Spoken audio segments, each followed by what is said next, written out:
Mike, did you see that? I'm intrigued. That clip about I've always dreamed of like a Charlie and the Chocolate Factory type elevator to drop me off at the tree stand. Yes. Has anyone else proposed that to you?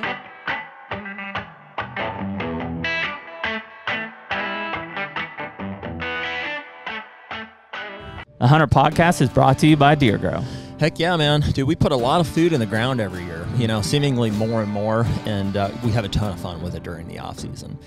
There's some struggles that come with it too, though, right? Obviously, the back of my truck is evidence, right now. It's a couple weeks after I jackknifed, a 4,800-pound material spreader, as I was coming down, and it was too much weight for my truck there. But, all those struggles aside, Deer Grow really has been a staple for our food plotting process for several years now. Yes, we like to put lime and fertilizer on the plots, if we can, but there are some that it's just we're not able to get to them, or it's not feasible for us to get out of state with that stuff. And so Deer Grow is kind of the quick and easy, but still super effective option for us to be able to get the most out of those food plots that we can every year. Yeah, and we're guilty of overanalyzing things just like everyone else, but that's the best part about Deer Grow is that it's going to create healthier soils, which in turn makes better food plots. And the fact is we can simply spray plot start or plot till when we put the seed in the ground, and then when that plant starts to grow, we hit it with boost. And we know that we walk away, when we come back, it's going to be a great looking food plot. For anybody that's looking to try Deer Grow, if you use the code HUNTR15, that's HUNTR15 at checkout for deergrow.com, you're going to save 15% on any of your Deer Grow products. It's a great way to get started on this and just see what the results are for yourself. Better food plots, bigger deer. And we're back. Hey-o. On our podcast, episode 156, as Nick continues to keep us in line. It sounds nice. This little different acoustics in this room. From the old Airbnb kitchen. Yeah. Everybody was so curious. They're like, "What do you got in your cabinets?" It's like, I want to know what's in that fridge. I want to know what's in that. It's like lunch cleaning meat. supplies. Lunch meat and a pound of ground meat. Yeah, that's it. Leftover. Some old sardines in here. Yeah, that's about it.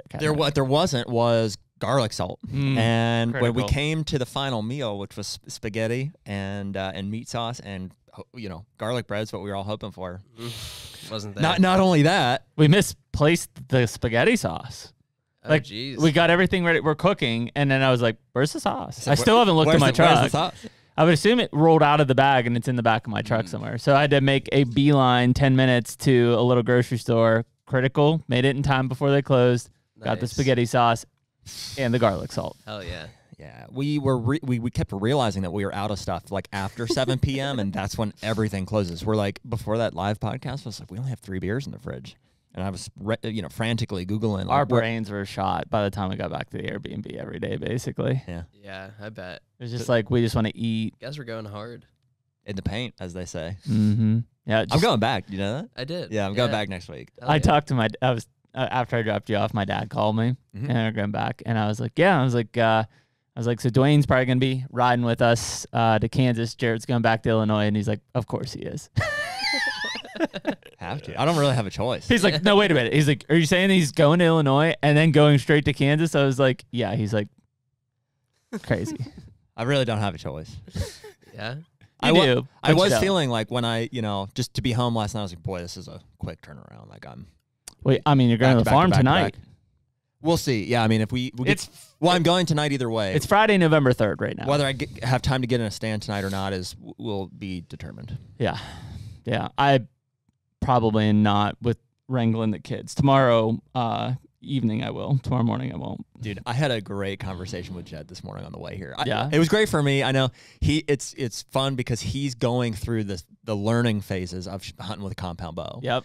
Because he's a lifer, crossbow guy, and he didn't directly ask me, but he expressed interest in like getting into it. So that's as you hear in the Hoyt commercial, so we got Jed set up with he's shooting the Ventum. Yeah, left-handed this year and everything, and so he shot at his first deer with it the other night. He shot at a doe and hit it back.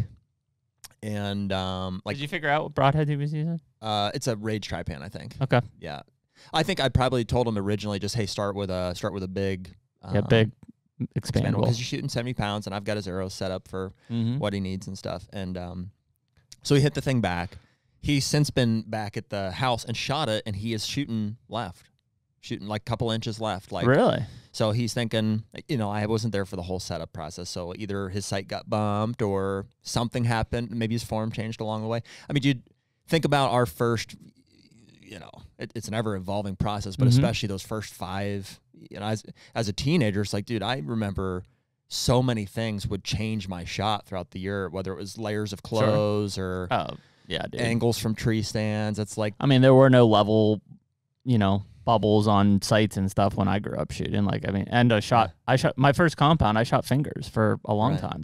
I didn't even know what a release was. Yeah. So it's cool. He's like observing and learning for himself all these things. He's like, man, I'm not happy. I made this bad shot. Here's what I think happened. I came back. I figured this out. And I'm like, that's exactly how you learn, dude. Like, that's perfect. And so now it's a dead deer. Mistakes usually cause the best learning moments. Right. And obviously, I don't want, animals to suffer as a result of a learning curve. So that doe's dead, and he's going to go back. I told him, I was like, dude, if you hit guts, I mean, she's dead, but, it's, you need to just give him time and then go in and see if you can recover her. So he's going to. That's all you can do, man.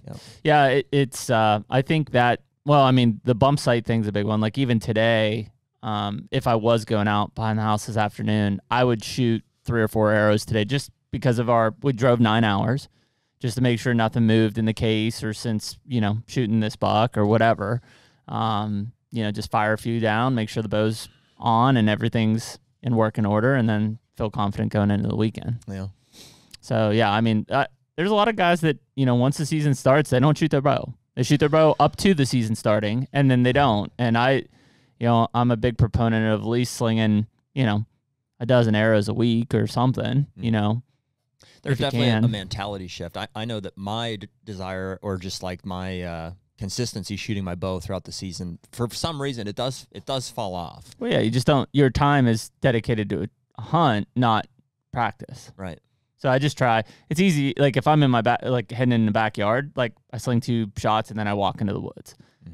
If we're traveling and stuff, like, usually, like, I have that target in the back of the truck. I just throw it out, shoot 2-3 shots, and then I'm like, yeah, feel good, go. Yeah. You know what I haven't done with those severs yet? I mean, I know that they fly. I've killed some deer with them already, but I would like to, they come with that set screw to anchor the blades in, so you can practice with your with your actual broadhead. So I'd like to try that at some point. Yeah, no, I haven't shot that either yet. I did shoot one, but I didn't do the set screw, so it blew up at my target basically. Oh yeah. But I shot a 40-yard shot and it flew true. So yeah. Good stuff. So. Well, like we said, it's November 3rd. So if you're listening to this 2 weeks.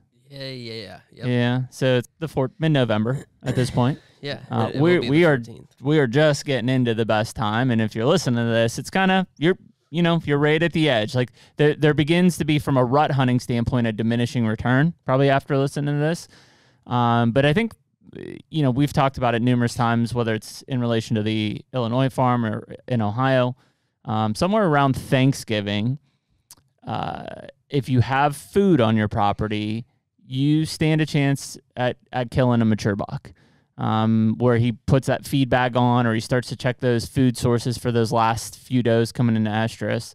So there is an unpredictability about the rut, and it's just a short window after that I think you've got a really good chance of new deer that came in for the rut sticking around and checking those food sources. But if you don't have food sources and you're hunting oak ridges or whatever, it starts to get, exponentially harder here after the 20th of November, probably. Yeah, especially if there's cold weather. I mean, just all them deer start to transition off of, the last of the acorns are getting cleaned up. Most of the crops have been picked and fed through at that point. So, yeah, 3rd, 4th week of November is where you start to, at least I do anyways. I'm like, man, I'm glad I put the work into these food plots, because they start to. That's where they pay off. Yeah. So, obviously for us recording this, the next 2 weeks are some of the best weeks from a rut standpoint and activity standpoint.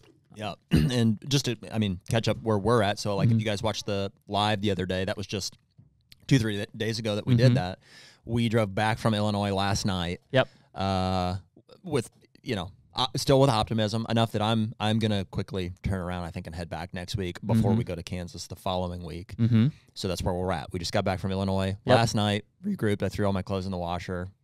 Margie and I are going to the farm today. I might get a hunt or 2 in. We'll see. Are you hunting behind the house or in Kentucky? Probably not tonight, because I got to get the kids. Emily's at a running event this weekend. Tomorrow we're running a 5K in the morning, but tomorrow afternoon we're gonna hunt behind the house. Cool. I don't know if Carter got his first dibs. Said, hey, you want to hunt? You can hunt. If not, he'll stay at the house. Harlan and I will go, and then I'm going to try to kill that big one behind the house. Cool. And you've got about a week here. Yeah, and I'm just going to try to go to Kentucky next week, but the weather doesn't look great. Too much. So I think I'm going to stay in Pennsylvania for the next, basically till Kansas, get 3 or 4 hunts in behind the house, trying to kill that big mature 8 that's back there. Cool. And then be ready to rip to Kansas next week. Yeah, dude. We're in it for sure. Yeah. Be pretty wild. So we got a guest today. So we've got Mike Yoder back from Drone Deer Recovery. And I think this is a cool time to talk to Mike. I mean, a lot of things going in around the drone side and you know, should you be able to use drones for these? Should you not? But I also like this time of year because it's one of the, I would assume, the busier times from this like rut, you know, end of peak rut, beginning of rut archery times for Mike and his team. And I'm intrigued, at least in terms of, you know, them being able to have some observational data around, hey, you know, some of these deer that are hit that you find, like where are those hits located on the body? Because we talked about this buck. I made a really sharp quarter away last rib up in through guts, liver, lung, basically, and, you know, died fast. I saw a graphic recently, after I was kind of just looking at some of this, saw a graphic recently that I would say that you and I both probably hang closer to the shoulder than back. And it was basically a recovery of dead deer based on hit. And there was a lot of red up by the shoulder, meaning not recovered. And even back, like liver, guts, a lot of green, found the deer dead. Mm-hmm. And so it's one of those things that I'm one of the first guys to say, and I said it about the hit on this deer, is I fear greatly when I hit back. I don't like it. I feel like I have immediately decreased my chances of harvesting that deer. However, per the doe I hit with my recurve, I mean, I drilled her right in the shoulder and did not recover her. Huh. Well, yeah, it's interesting that you feel that way. I mean, if you get it in that cavity, the deer's dying. It's just a matter of how long. And when you say cavity, you're talking about in front of the diaphragm, like lungs, heart cavity. I do, but also, I mean, if you put it through the guts, it's a dead deer. Which is, according to this graphic, much more successful at finding dead deer versus a lot of hits up front not recovering the deer. What was that data pulling from? Like, who was recovering that deer? It was a survey. I think it was a survey from, like, I don't know if it was from like the blood trackers, like dog blood trackers. Yeah. Well, because that would make sense, because like you don't call those people unless you're having trouble recovering them to begin with, or same with Mike, or right? Yeah, same with Mike, and the drones and stuff. So you know, the only reason you bring somebody like that in is if you know it's not going to die in a manner that you can recover it quickly, which happens when you hit it, you know, directly behind the shoulder, basically. Yeah. So. Yeah, that doesn't surprise me at all, because a lot of guys will hit the shoulder and the deer won't die, or hit low. Yeah, hit brisket. Yeah, and but so also, you know, there's a percentage of guys. I happen to be in them. I'm shooting a high poundage bow with a setup that's built for penetration. IFOC. Built. If I hit him in the shoulder, it's blown through. I'm killing it. I'm going to be one of the green ones, and I won't have to make a call. Sure. Most likely. You know, and I'm not bragging. That's just the setup is built for it. That's what it does. Yeah, I think the only shot in the front, and I mean, you're sure going to hurt them, that would be questionable, is that knuckle of the deer, where basically I hit wide boy. Obviously, at that time, I wasn't shooting near the built for penetration setup as I have now. Yeah. But I mean, I got not even close. No, but I mean, you know, even with you're shooting a 100 grain tip with no FOC. Correct. Yeah, or low FOC. You were shooting good, maybe good. Well, not even, dude. You're just shooting a 70-pound bow with a pretty standard fast. arrow. It was pretty fast. Fairly fast. Yeah. But that knuckle is something that I don't know. You were also shooting a Rage Trypan at the time. No, Ramcat. Oh, okay. Interesting. I had a Grand Ramcat at the time. Interesting. So it, you know, that knuckle's still, like, that's why these guys are, you know, pushing these big, heavy single bevels, right? That you're going to crush right through that knuckle even, and not. Like, I don't know how our expandables would do there. I don't have an answer for you, because I can definitely, to your point, blow through a shoulder blade, no problem. But I don't know if I could blow through the knuckle of that that femur bone. Well, I feel like we have made our setups are not perfect by any means, but we've made leaps and bounds towards things that will penetrate better, more effectively, even on those those shoulder potentially knuckle hits. However, I think that we have some room to improve still. That's where we're starting to look at these Easton arrows, and like they're the only arrows that are manufactured that don't have a seam. Yep. Which is crazy. Like, I guess, I don't know. Well, when we talk about those spines, like everybody says, find that weak point in the arrow because of the literally, spine. they're marked on the spine, dude. So I'm shooting that. We're both shooting Victory, and I've got that VAP. Yep. And as we're talking to a guy we'll have on the podcast at some point, a good friend of ours, Mick Doggett. Yep. He was telling us, he's like, dude, look at your arrow. There's literally an arrow. There's a point. Where the seam is. They put marks on it to show you where the seam is at. That's the weak point of the arrow. And that's what requires bare shaft tuning and things like. That's the main one. You're tuning and trying to set your arrow up to accommodate for that weak point in the arrow. Yeah, because that's where your flex is going to be, and it's going to affect your flight. And what that leads to is decreased penetration. Yes. Because you're having to adapt, set your veins up in a way. You're losing energy. Twist your broadhead in a way that hopefully gets the truest flying arrow. Whereas with those Easton arrows, you don't have that. No seam. Every side is equally. There's no spine side or whatever. So I think we're going to be transitioning to those arrows. There's equally as good, I think, outsert and insert. There's some options. There's setups that will mirror how ours are currently weighted, but we're going to remove that.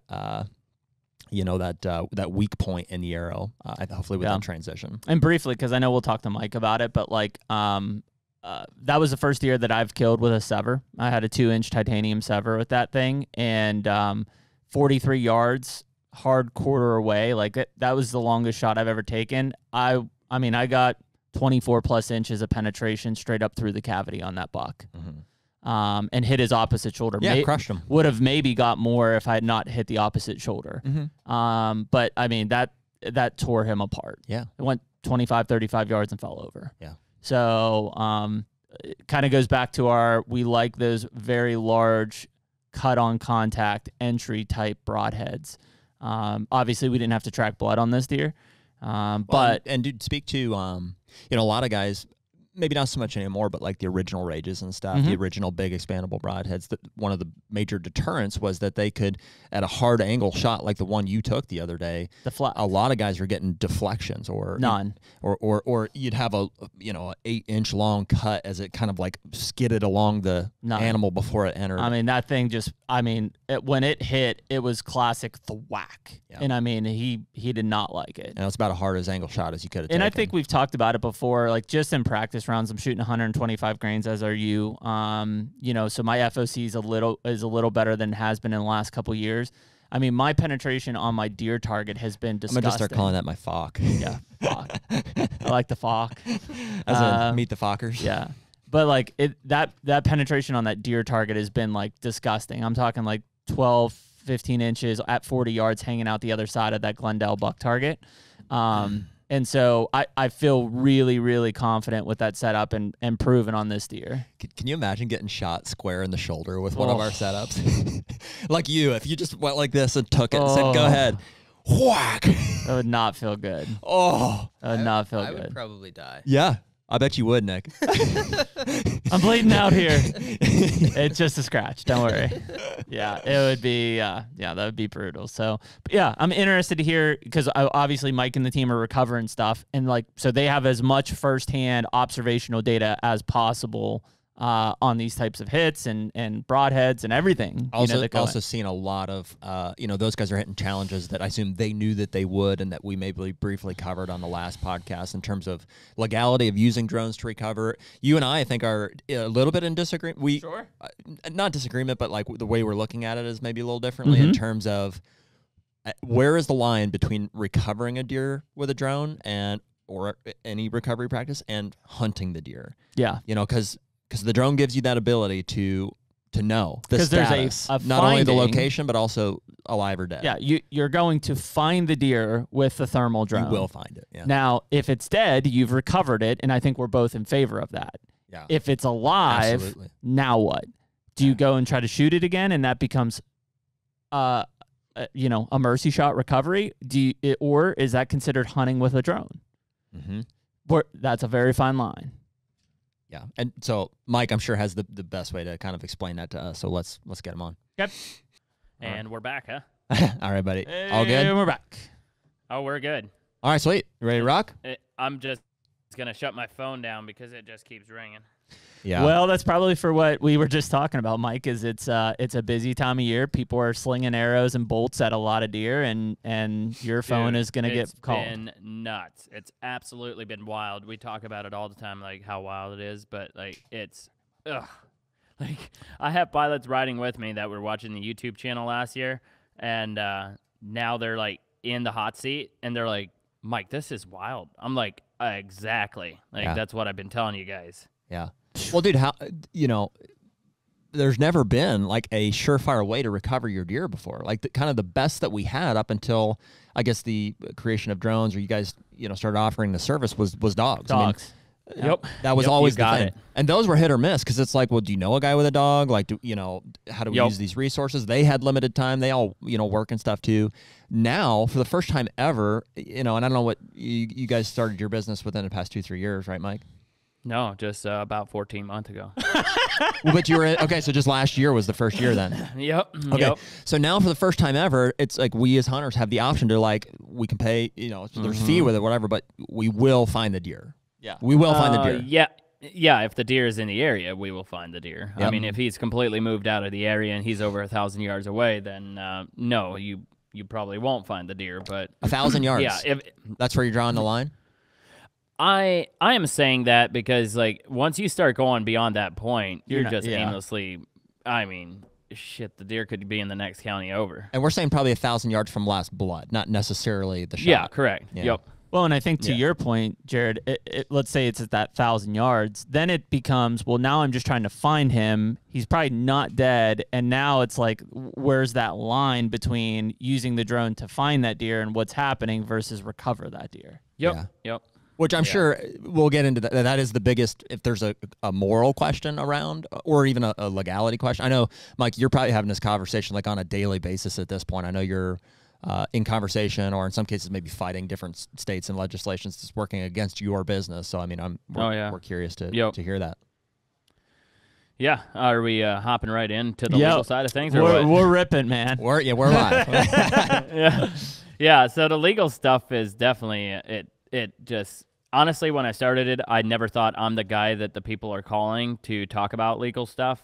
Now I got state representatives literally calling my phone to want to talk to me about the technology and how they can, introduce this and make black and white law, not gray law, like almost every state has right now. Yeah. And so it's part of the company or like business growing that I had no idea that I'll be, Isn't it funny how you kind of assume that role when you're like one of the first to be whatever it is, bring a technology, be passionate about an pioneer. issue, well, frankly, dude, we had the same conversation. So Mike Rex is the representative in Ohio, or maybe rep is the wrong word, but he's the chairman of the commission, basically. And so it was funny to find out as we were speaking with him on issues around baiting is our concern, that he had just talked to you about the drones in Ohio. So I was like, man, it's a small world. It's good that we're getting connected with those guys that are actually making decisions, Oh, yeah, that guy is on it for sure. Yeah, he talked to me last year down at the Columbus Deer and Turkey Expo,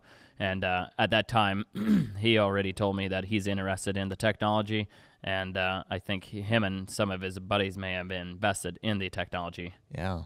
Friggin' smart guy. I mean, when Jeremy and I think we're blown away. In fact, he's going to come on the podcast the Tuesday before Thanksgiving. I think we're going to try to record. And very knowledgeable about that guy. Unreal. Oh, my gosh. When he starts talking to you, it's like just a wealth of knowledge. I know. Well, that's why I missed your call yesterday. Is like we were going. We were like 45 minutes into the conversation. I was like, dude, please don't stop. I was like, we're learning. And he was open to our opinions on that stuff, too. So Not to mention, like, the dude is a big buck killer. Like, he is a big buck slayer. Dude, I think he has the most Boone and Crockett. Yeah, okay. He does. I thought I was right on that. Yeah. That's insane. It's the most. It might be Boone and Crockett, but it's definitely Ohio Big Buck Club. Buckeye Club or Big Buckeye Club. Started that.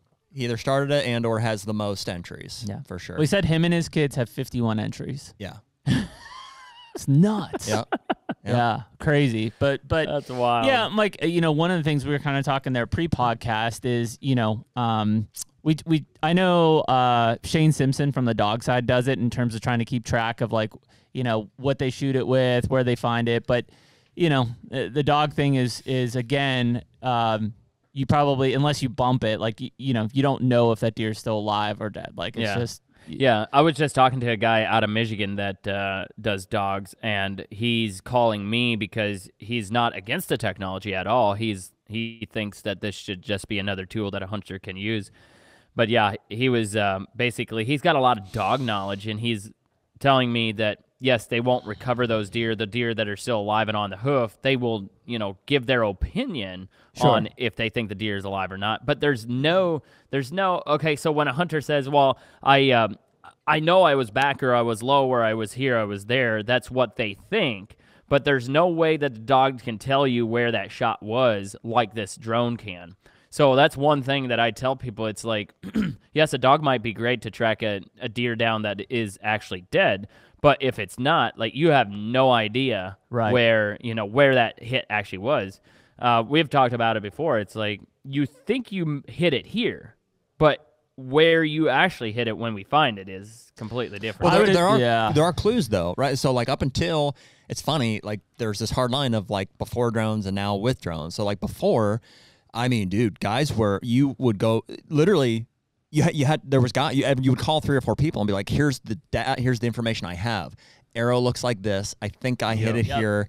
Here's what I've seen on the blood trail so far in terms of beds, whether it's pieces of organs, what the blood looks like. Yep. You have all these pieces that's like the pre-drone information. Here's what we have to go off of. And and now you just have, well, let's just find them and see where the hit's at. Wild. Yep. Yeah. Oh, it's amazing. Like the one we found last night and then went back this morning just to make sure that he's done. It's like literally you can see where the arrow is in the deer. And so you can analyze that a lot better. Okay, so it's in there this far. It's got to be up in this area of the of the organs. So let's give him this amount of hours. And so it's definitely crazy. So I'm sorry. Are you free to say who that? Are you able to talk about who you recovered last night or not? Oh yeah. I mean, I assume I'm allowed, but I don't want to give his story away. So this one dropped for 2 weeks. So I mean, let us know if you can't. But well, we found Clint Casper's buck last night. Okay, and who is that? He used to do his own podcast somehow through the Working Class Bow Hunter Podcast. Okay, he had his own podcast. Right on, and he's from Ohio. Yes, from Ohio. Yep. Gotcha. Well, sorry, I cut you off. Did you have a question? Well, yeah, I was going to, you mentioned finding that deer and then coming back. I was just kind of curious, I guess, two-phase question there, Mike, in that, you have a team. How many people do you have operating now under your brand? Well, okay, so, yeah, we should probably talk about that. So let's just changed a lot since we've talked last time. Oh, yeah. Yep. Big time. So I'm just going to say how many guys are in my office that are now working under the actual team of drone deer recovery. And there are seven pilots here, access to 7 drones right here in this office. Now, how many people are there that were licensed operators? There were 30-plus licensed operators in 15 different states, but we have gone away from that. It should be public Monday. We are releasing a whole new website that we talked to our previous licensed operators and basically terminated our exclusive licensed operators because of issues with other states. They were saying that I have people in their state that's not, according to them, legal.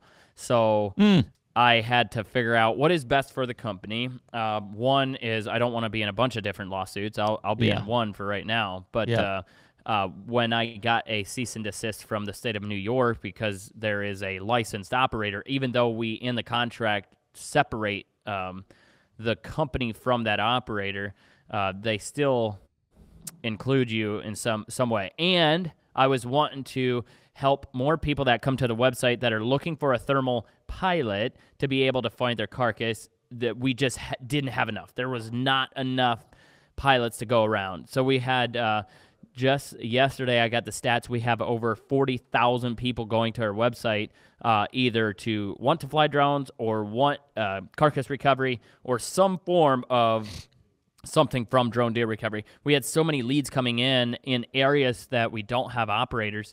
There, like the one day we had over 28 before the season even got going, and only 2 of those got dispatched because the operators were so far away. Wow. So now what we're going to do is we will list anybody that has a thermal drone. They can list on our website. That way when somebody comes to our website, they will be able to zoom in on a map, and it'll give them the icons and a list of people that are available to call to have their carcass recovered with a drone. Now, we are making it very, very aware that we have no affiliate with those pilots. So the person that's calling, that thermal drone pilot, he better check, ask the questions to make sure that this pilot is qualified, knows what he's doing, has the equipment, and all of that. Because we just basically want to connect the hunter with the thermal pilot. What we were doing is trying to build an exclusive thing, and it was working, but we just had so many people coming that we weren't able to help them. So exclusive how, Mike? What do you mean exclusive? We were only giving those leads to a licensed operator. So I know that for a fact that there's now hundreds, maybe even 1,000 thermal drone pilots out there trying to do carcass recovery, but we weren't giving them the leads. They were only going to exclusive, drone deer recovery license operators. And so that really sucked because I had all these people coming to Drone Deer to connect them with a thermal pilot, and I wasn't helping them. And so all these people were going to the wayside that were not being helped. All they were wanting is a thermal pilot. Doesn't it seem like I understand how it might be a massive undertaking to do this like up front, but wouldn't there be some value to you as opposed to the hunter? I guess you drone deer recovery kind of what's the word? Vetting, filtering, vetting. Having some level of like here, even basic level training to say, listen, here's how we're doing this. We right now will say drone deer recovery trusted or something like that, like trusted by drone deer recovery. Okay. But we will be setting up. We're in the works of having a drone deer recovery certification. Yep. So you'll be able to go through a program where you become drone deer recovery certified. That way you can put that on your profile. Now the hunter that goes to the website will see that it's drone deer recovery certified, and he already knows right off the rip that he's going to have insurance, he's going to have the best thermal drone, and he's going to be a professional because we're going to vet those people and make sure that they're a professional. They're not just a freelancer that wants to do this for beer money or whatever, but they're, professionals. That is coming. We just basically we got to get him we got to get him on the website. Yeah. That way people that are just so high. Yeah, yep, exactly. Yeah. I mean, it is nuts. I'm telling you guys. I'm not just saying this because it's my thing, but like I have a pilot that's south of me on my website right now. He got over 400 clicks in the last 28 days. People calling him to come do. He's one guy. There's no way that he's going to be able to service that many. He told me, Mike, I got to sleep. I shut my phone off. When he's done, he just shuts his phone off because he's not going to take that many calls. Yeah. Wow. It's absolutely mind-blowing. What is it? I mean, what... Madison's a pilot now. Yeah, I know. What... Yep. How many calls do you think an operator can take, like in a given, whatever, day, week, month? I think conservatively, one drone pilot can't do more than 3 recoveries in one night. Oh, 3 a night. I mean, that's a lot. That's efficiently. Yeah. Wow. Yep. And that obviously depends on location. Like there's travel time and stuff. Yeah. Well, imagine like if you're one guy and you're getting 10 calls a night. I mean, wow. Somebody's got to do the other 7. How is that possible? I mean, how are so many? You're telling me. How are so many people? I believe that many deer are getting killed, but why is it that many people need assistance with recovery? Do you think it's? I think we've never. I mean, yes, we've heard of people hitting deer and not finding them, but now there's a service that, somewhat went, semi-viral, and it's like people are finding out this new way, and they're like, I'm going to do that. Like, so I guess my question would be, is it because people are, I don't want to say this in a mean way, Is it because people are lazy, or is it because they're insecure about their efficiency of the shot? I don't know if it's insecurity as much as I wonder if this service is revealing how many people were wounding deer. Exactly. That's what it is. I'm telling you, that's the part that you just said. Whoa. It's how, Like, yeah, it's always been that way, but that's just how many deer just used to not get recovered. Whoa. You got it. Yep. I'm telling you, it is. It 100% is that. It's revealing all of this that has been happening for years and years.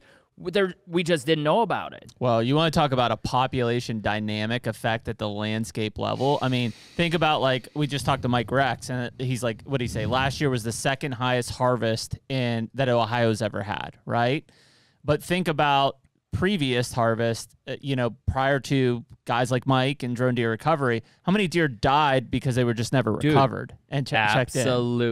Absolutely. Like, it is shocking, like, when we're out there doing it and I see my phone blowing up and, I over 1,000 people that clicked on my profile just since we started, and we just started it 3 weeks ago, monitoring each click, and it's like 1,000 just for mine.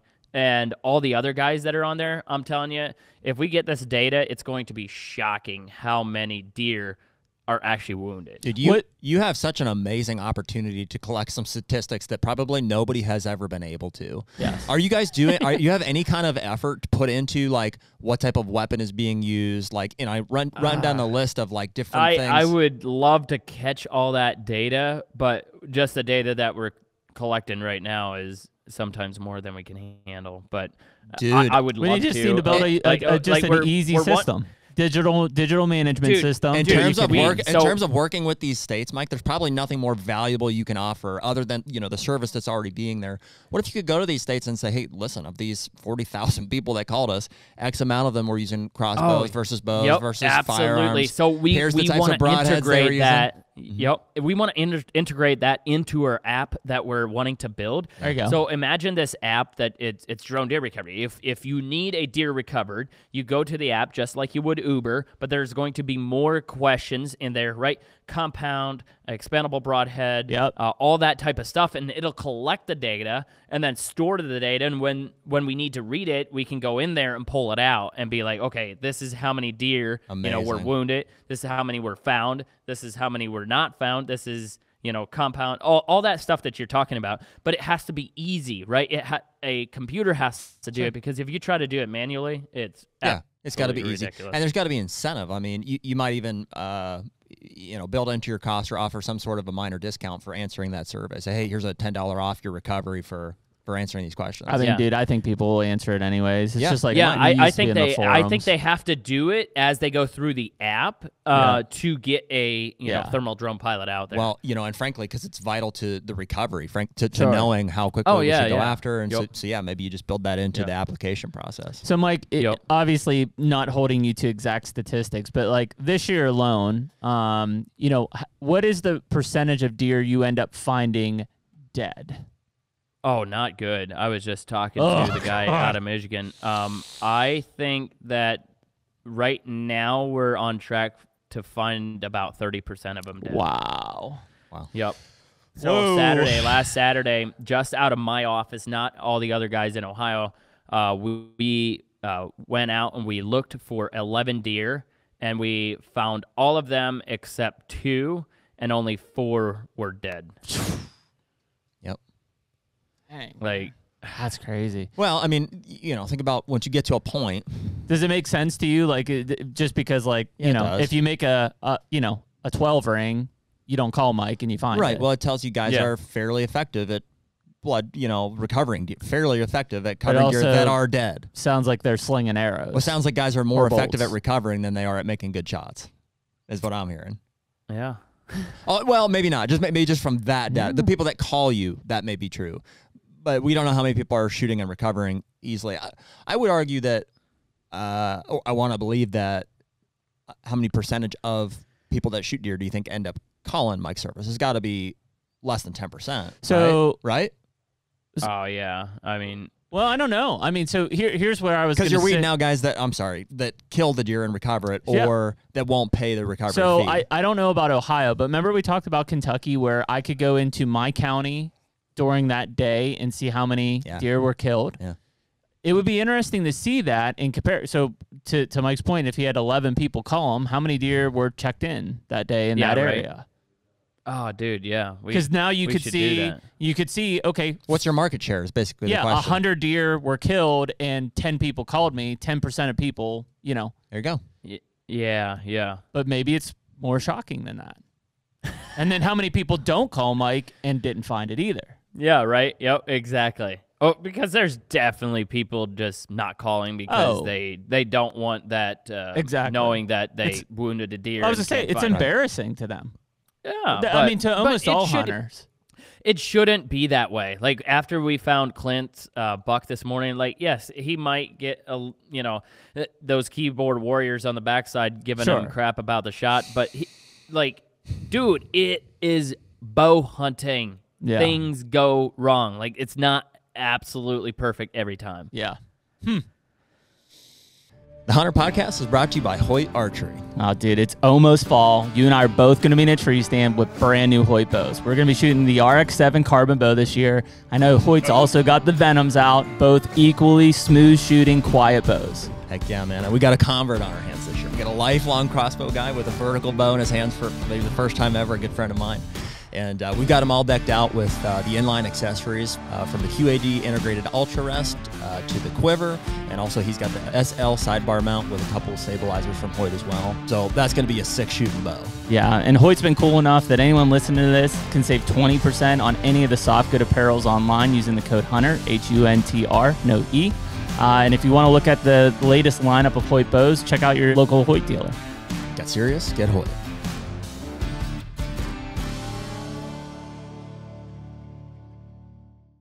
Yeah. It's crazy to think, though. I mean, when you get into, I guess, let me ask this: how many of these guys put in a trailing or tracking effort before calling you?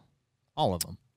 Yeah, definitely. All of them at least go and see the blood. Now, there are a couple that, just straight up tell them, I hit him back, and there's absolutely no reason for me to try to go track a gut shot deer. Like, if it's in the intestines, like, what's the point? I don't know where the deer went. Did he go 20 yards bed down, or did he go 105 yards and bed down? So if you track him up to the 95 yards, and then all of a sudden, boom, he bumps out. So those people do call us that don't go in because they know it's just not worth it. Yeah.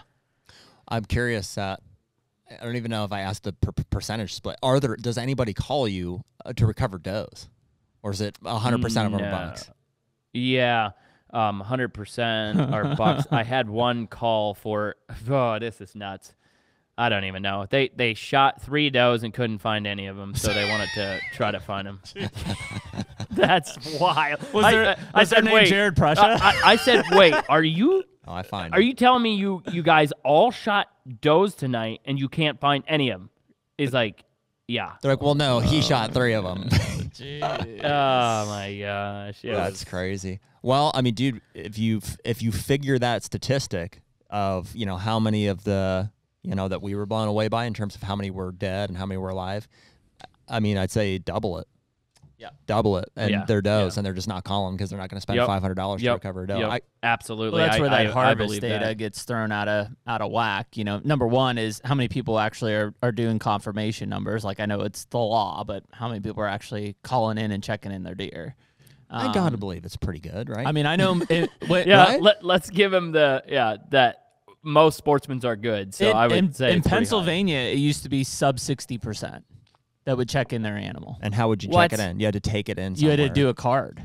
You had to mail a card in. Yeah. Well, I assume the easier it gets, probably the higher it is. So, like, states like Kansas and stuff, like it's an app check. I mean, a processor won't take it without the confirmation code. Yep. So, assuming most people don't process their own deer, even though we do, but, they need it to take it to a processor. Huh. It's true. So, I mean, that's probably a big barrier of having to do it. Or a taxidermist, neither of them will take But it. also, we've heard from quite a few people who don't think they need a hunting license either. So, yeah, they're like, yeah, I don't need one. That's the government suppressing me. Well, I mean, that's probably a point of opinion, but sure, somehow we have to regulate it, right? Like, we'd just go kill everything, and then there wouldn't be a sport. Yeah. Right. Right. I mean, it happens. Where are you at now, Mike, in terms of like the legality? Like, what states are you facing issues in? Which one are you like smooth sailing? Maybe start with Ohio, your home state. Ohio is smooth sailing, and I have to give it to Mike Rex probably for some of that. Really? Like last year, it was not black and white in the law book, Right. And this year, it's absolutely black and white. It's like you can use a drone to recover a carcass, Okay. and it's in there. So Ohio, I love it. I've already gave them a shout out. I'll give them a shout out again. It's like, guys, like I appreciate it. You guys have jumped on. It's technology. You guys get it that it's advancing, and why not support it? But what we are lacking, and I talked to Mike about it, and we're gonna work on it, is a good way to regulate it, to make it easy to enforce a law. Or when a warden drives past a guy that's flying a drone, he needs to have an easy way to figure out what this guy is doing.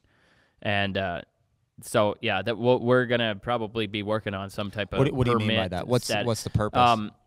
The purpose is because I'm a little pissed because I've already seen people negatively using this technology. And There's your and I abuse got it on claim, video. Jared. I got it on video, and I'll tell the guy right now, if he's listening to this, you will be ratted out, and I'm not going to deal with this bullshit. And you, when you're flying your drone, you are going to be a professional about it. And if you don't have a license, you don't have a permit, you cannot fly a thermal drone looking for a carcass, because there are people misusing it. And it's all because I brought it to light. And now people got this idea of how to use the equipment, and I told Mike we have to figure out how to regulate it. And when you're talking about a license, Mike, you're talking about what's FAA, the right? requirement? No, through the DNR, just like you have to have a dog tracking license in the state of New York or something like that. Oh, okay. Dude, And you're I'm saying telling you guys, there's literally hundreds, maybe 1,000 people that have went out and bought these drones to do the exact thing that I'm doing, and some of those aren't good people, and so we need to know who the professional is that is flying out there, because if a warden drives past and it's, a guy that doesn't have good intentions, doesn't have a permit, isn't legally allowed to look for carcasses, I think he should be accountable. Well, the for intention is going to be the hardest of those three to figure out. But I mean, you're saying there is a license from the a license from the FAA, like your unmanned drone license, and also you're saying there's an ODNR, a permit basically to say you can recover carcasses. Yes. Couldn't he just go check, say, hey, let me see your licenses, make sure you're legit, just like you're fishing. Let me see your license. Exactly. And another source of revenue for the DNR. Sure. How many people right now are appropriately licensed by the DNR to fly thermal drones in Ohio? Do you know? No, that isn't a thing. I'm saying we want to make. Yeah, that's what I'm saying. Like, So that doesn't exist. So you're saying that's what we need. It's legal in the rule book to do it, but there is no license and or approval process to say these are the trained professionals. Yes, exactly. So they're flying it legally. There is no process in place to make sure that they, whatever. Okay, yes, they are flying it legally, but when you put a drone up and you use it for hunting, like I have a guy telling me that he did, yes, that's bullshit. So that's not legal. That's what Jared and I we don't disagree on it, right? Wait, for hunting or for recovery? That's hunting. He was on the ground with a drone in the air, with a weapon in his hand, pursuing an animal he found with the drone while the drone is in the air, trying to figure out how close is he to the animal. I see. Complete BS. And that is the line, right? Because that's where Jeremy and I have like our own. Dude, I mean, you without even understanding it know that should not be a thing. It's not right. Yeah. Well, yes, when it's done deliberately, but I also, so the situation, I'm sure you've seen it a million times, would be I shoot a deer, I think it's dead or I think it's fatally hit, I call you in, we find the deer, let's say it's bedded up with an arrow in its guts, alive. Okay. And then, so that's the point there where morally, I think you have to make a determination, or hey, that animal's going to die. It's sitting there alive. Okay, yeah, but that's different. Like you're talking about it going is different. in and it is shooting different. a deer after you found it. What I'm saying is having 100%. a drone in the sky, 100%. You with the coordinates on your phone, yes, and a buddy in your ear telling you, yep, you're about 50 yards, yes, keep going. Clearly now you're illegal. 30 yards, keep going. Yeah, Clearly no, illegal. That's what I'm saying. Disgusting, Okay, yeah. honestly. So, but back it up though. Disgusting. And then you have a guy telling me this shit while I'm right there in front of him. I let him have it. Yeah. Well, so back it Ugh. up though, because we all agree that's clearly, I think, against the law there. But why did he do it? Why did he do it then? Like, even common sense people know that it's not legal. Well, Why did he do it? For ego. Yeah. Ego wants to kill it. Obviously, let's say he was broke the law to successful. do what he wanted. Yeah, if he was successful in that hunt, he's not going to tell everybody that's how he killed it unless he's a complete moron. He's going to just brag about killing a big buck. You know what's crazy is like he was. Well, it's no different, dude, than why do people bait in non-bait states? Because they want to kill the cheat. deer, and they want to cheat. Yeah, I Right? guess. It's no different. It's just I'll do anything I can to kill the deer. Probably- Why do people go out and Yeah. shoot them over spotlights at night? Yeah. Same thing. They- It's clearly they probably- illegal, Yep. They but I probably want to shoot a cheat- big buck. Cheat in other aspects of life as well. Yep. But so dial it back to the guys that are more well-intentioned and like, so we find the deer, it's going to die. I wouldn't even say that. Don't even say it's going to die. You find the Okay. deer, it's got an arrow in the shoulder blade. Yeah, it's wounded, Okay. and it's in a location that we could go and finish the animal. You know, we could go and kill it and recover it. That's hunting with a drone, right? If the animal's alive and I use the drone to find it and then go, right? Go ahead. No, that's not correct. Like Okay. if you use the drone to find it, Yep. then you land the drone and then you drive out to your land to go hunt it. That is not necessarily, and I'm not giving legal advice, that is not necessarily using an aircraft in the aid of a hunt because the hunt wasn't taking Mike. place. The hunt was not taking place while the drone was in the sky. So how much time has to pass? In the state of Ohio, they are not clear on that. See, that is hunting with a drone to me. If you find the animal with a drone and then, there is a period of time because it's like, well, if you let 24 hours pass, okay, then maybe at that point I say maybe, enough time has passed or whatever. But certainly if I fly the drone up, I find the animal alive, even if I land it and then I go and kill it, that drone aided in the killing of that animal. Yeah, I mean, you could say so. Which I think is But then I could say, it's only the information that the drone provided to you. Sure. Well, yeah. But that's aiding in the hunt, though, right? Well, see, but that's why you have Well, to take you could say that your phone aids in the hunt as well. Absolutely. Like when you that's get a great point. When you get that picture. Yeah. Oh, no doubt in my mind. Good point. No doubt. Good point. I don't think that's been addressed either. Cell cameras, for sure. Yeah, like finding the deer. they- Hey, I got a picture of him. The next day, we know he's still alive. That's interesting. Oh, not even that. I mean, here he comes Google Maps aids in the hunt because you know the coordinates of your trail camera. Yeah. Zoom in on. Wow, dude, that trail camera is interesting. Cell point. camera would be the one. So what is the difference there? So between, hey, I shot this deer, I got a picture of him like late at night walking this way with an arrow in it, versus No, not even that far. I'm talking like I'm in the stand or I'm on the ground, right? no, use after the shot because that's more comparable. You're saying, yeah, I saw the thing, I rattled it in, I killed it.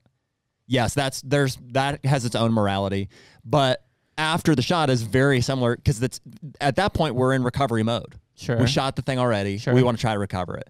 Well, yeah. It honestly, what you're saying, like you shot a deer and it goes past a trail cam, like you can track that deer based on that Absolutely. direction Exactly. it was going. No doubt. That is Like what I'm saying. it just happened to us down the road from here. Guy shot a deer, and you're not going to believe where he shot it. It looks like it's right in the boiler room. We're like, there's no way this deer is still alive. You can see it on the trail cam, hole right through it. Deer walked past the trail camera, so he was like, okay, he went down this direction. The neighbor got him on trail cam, and that's where we went. We went down in that direction. Sure enough, we found the buck. He's still alive. Wow. Jeez. See, and that is legal, right? In almost every state that I mean, right? So then what Yeah. was the move after that, Mike? Did he go in to try to put a shot in it? No. I told him the deer's not going to die. There's no need for him to try to go shoot the deer. In the beginning, when I would see these deer hit, I would be like, probably try to get another shot on it. But now I've seen so many live that I don't think it's necessary for you to use that information and go put a shot on it. Now in the gut, when the deer is truly hitting the gut and you can see him rolling his head around and that type of thing, if you choose to do so, that I'm not going to tell you can't do that. Yeah, I mean, because that's not on that, you, Mike. At that point, Yeah. you're not advising anyone to do one thing or the other. You've done your job to locate the animal, and now it's like, hey, Right. To our point in discussion. I'm not putting that liability on you either, but I No. am saying, man, to the hunter. there's an opportunity there to potentially use the information you gain from the drone, as you're bringing up, the same way we would trail camera information, which is super interesting, In an abusive way. to kill that animal, and you're making a judgment on whether the deer would have died anyways or not, and also how much time, how big of a role did the drone play in getting the animal killed? I think those are the questions. Yeah, those are the. Yeah. Like I used to think about it like this: like if I'd have hundreds of thousands of dollars to put in trail cams, and you would put them everywhere on your property, and you would see him move from one to the next, you could start figuring out right where he's going. Oh yeah, for sure. Right? Like, I mean, we've got to. So we've got got to- here, it doesn't so take here he hundreds of comes. thousands He's of 200. dollars. He's 300 yards away, and he ends up over here. Okay, yep, got the notification. Let's go head out. He's going to be coming past this thing. Oh, dude, it doesn't take that many cameras to I mean, figure we've that got a out. string in Illinois that we could say, okay, we got him on here. Pretty soon he'll be here. Yep, there he is. When those And then- bucks No move. way. Yeah, Oh, you just dude, know when those the- bucks you just know move, the pattern, you know it. man. It's like, well, he's going to be there in 10 No. the terrain funnels them that way. It's just, you can't Wow. guarantee it, but you're pretty damn sure. Yep, there he is. especially you know? on more Wow. what would you call it, like fragmented Fragmented parcels land. where the movement is more. Yeah, you've got a creek bottom, or you've got a string of woodlots, and then it's a sea of ag around it, right? The deer's going to stay close to security cover. I mean, dude, I Yeah. would say most. So on this farm in Illinois, we don't have an overwhelming amount of cameras, but it's not a giant property either. 6 And the 7. movement is such that it's pretty predictable, which is cool because we can set up well to hunt it. But if we monitor it with cameras, I'd say most times we get pictures of a buck on a camera. We get at least one other picture of him on another camera, Absolutely. like on that loop. Yeah, I've never really done trail cam scouting patterning, but this year I was lucky enough to pattern a deer on trail cam and was able to shoot it. So Oh, nice! Congrats. it was pretty cool. What Yeah. did you shoot? It was 160, 62 or something. No big deal. No big right? deal. Yeah, I mean, I don't know what is big nowadays. Like 200-inch deer seem to be becoming quite I know. regular. We've had a long discussion about this. over the last 160 week. is a giant deer, dude. You should be super proud. Yeah. of that. Yeah, That's awesome. I am. It was the biggest compound buck I ever shot. Yeah, that's a Heck yeah. giant, man. Yep. I think so let me back up onto the thermal drone side of this. Do you guys have any variation or success issues based on cover and or terrain? So early season struggle. It does. It's thick canopies. It is very difficult. If I'd have a dog in the early season, and I don't care about stomping through my woods, then I'd probably get a dog early season. But I still find them in very thick canopies. It's just not as high. As far as like thick brush, that's not really an issue. Like the big issue is these big oak tree canopies that are like, 100-foot thick, that type of stuff. If you're talking brush that's 10, 12 feet thick, like autumn olive or like honeysuckle or something like that. No problem. Yeah, we'll look through that stuff. But then as far as terrain, like hilly, that type of stuff, no problem. How about like conifers, like pine thickets or spruce thickets and stuff like that? We don't have a bunch of that, so I can't speak on that a whole ton. I do find deer through pines, so it's not that big. I mean, it's definitely more of a challenge, but it can be done. I know that there's some guys in Alabama right now that have a bunch of evergreens, and he told me, Mike, I'm like, I can't believe how well this actually works down here, and I'm like, well, that's awesome. Yeah. So yeah.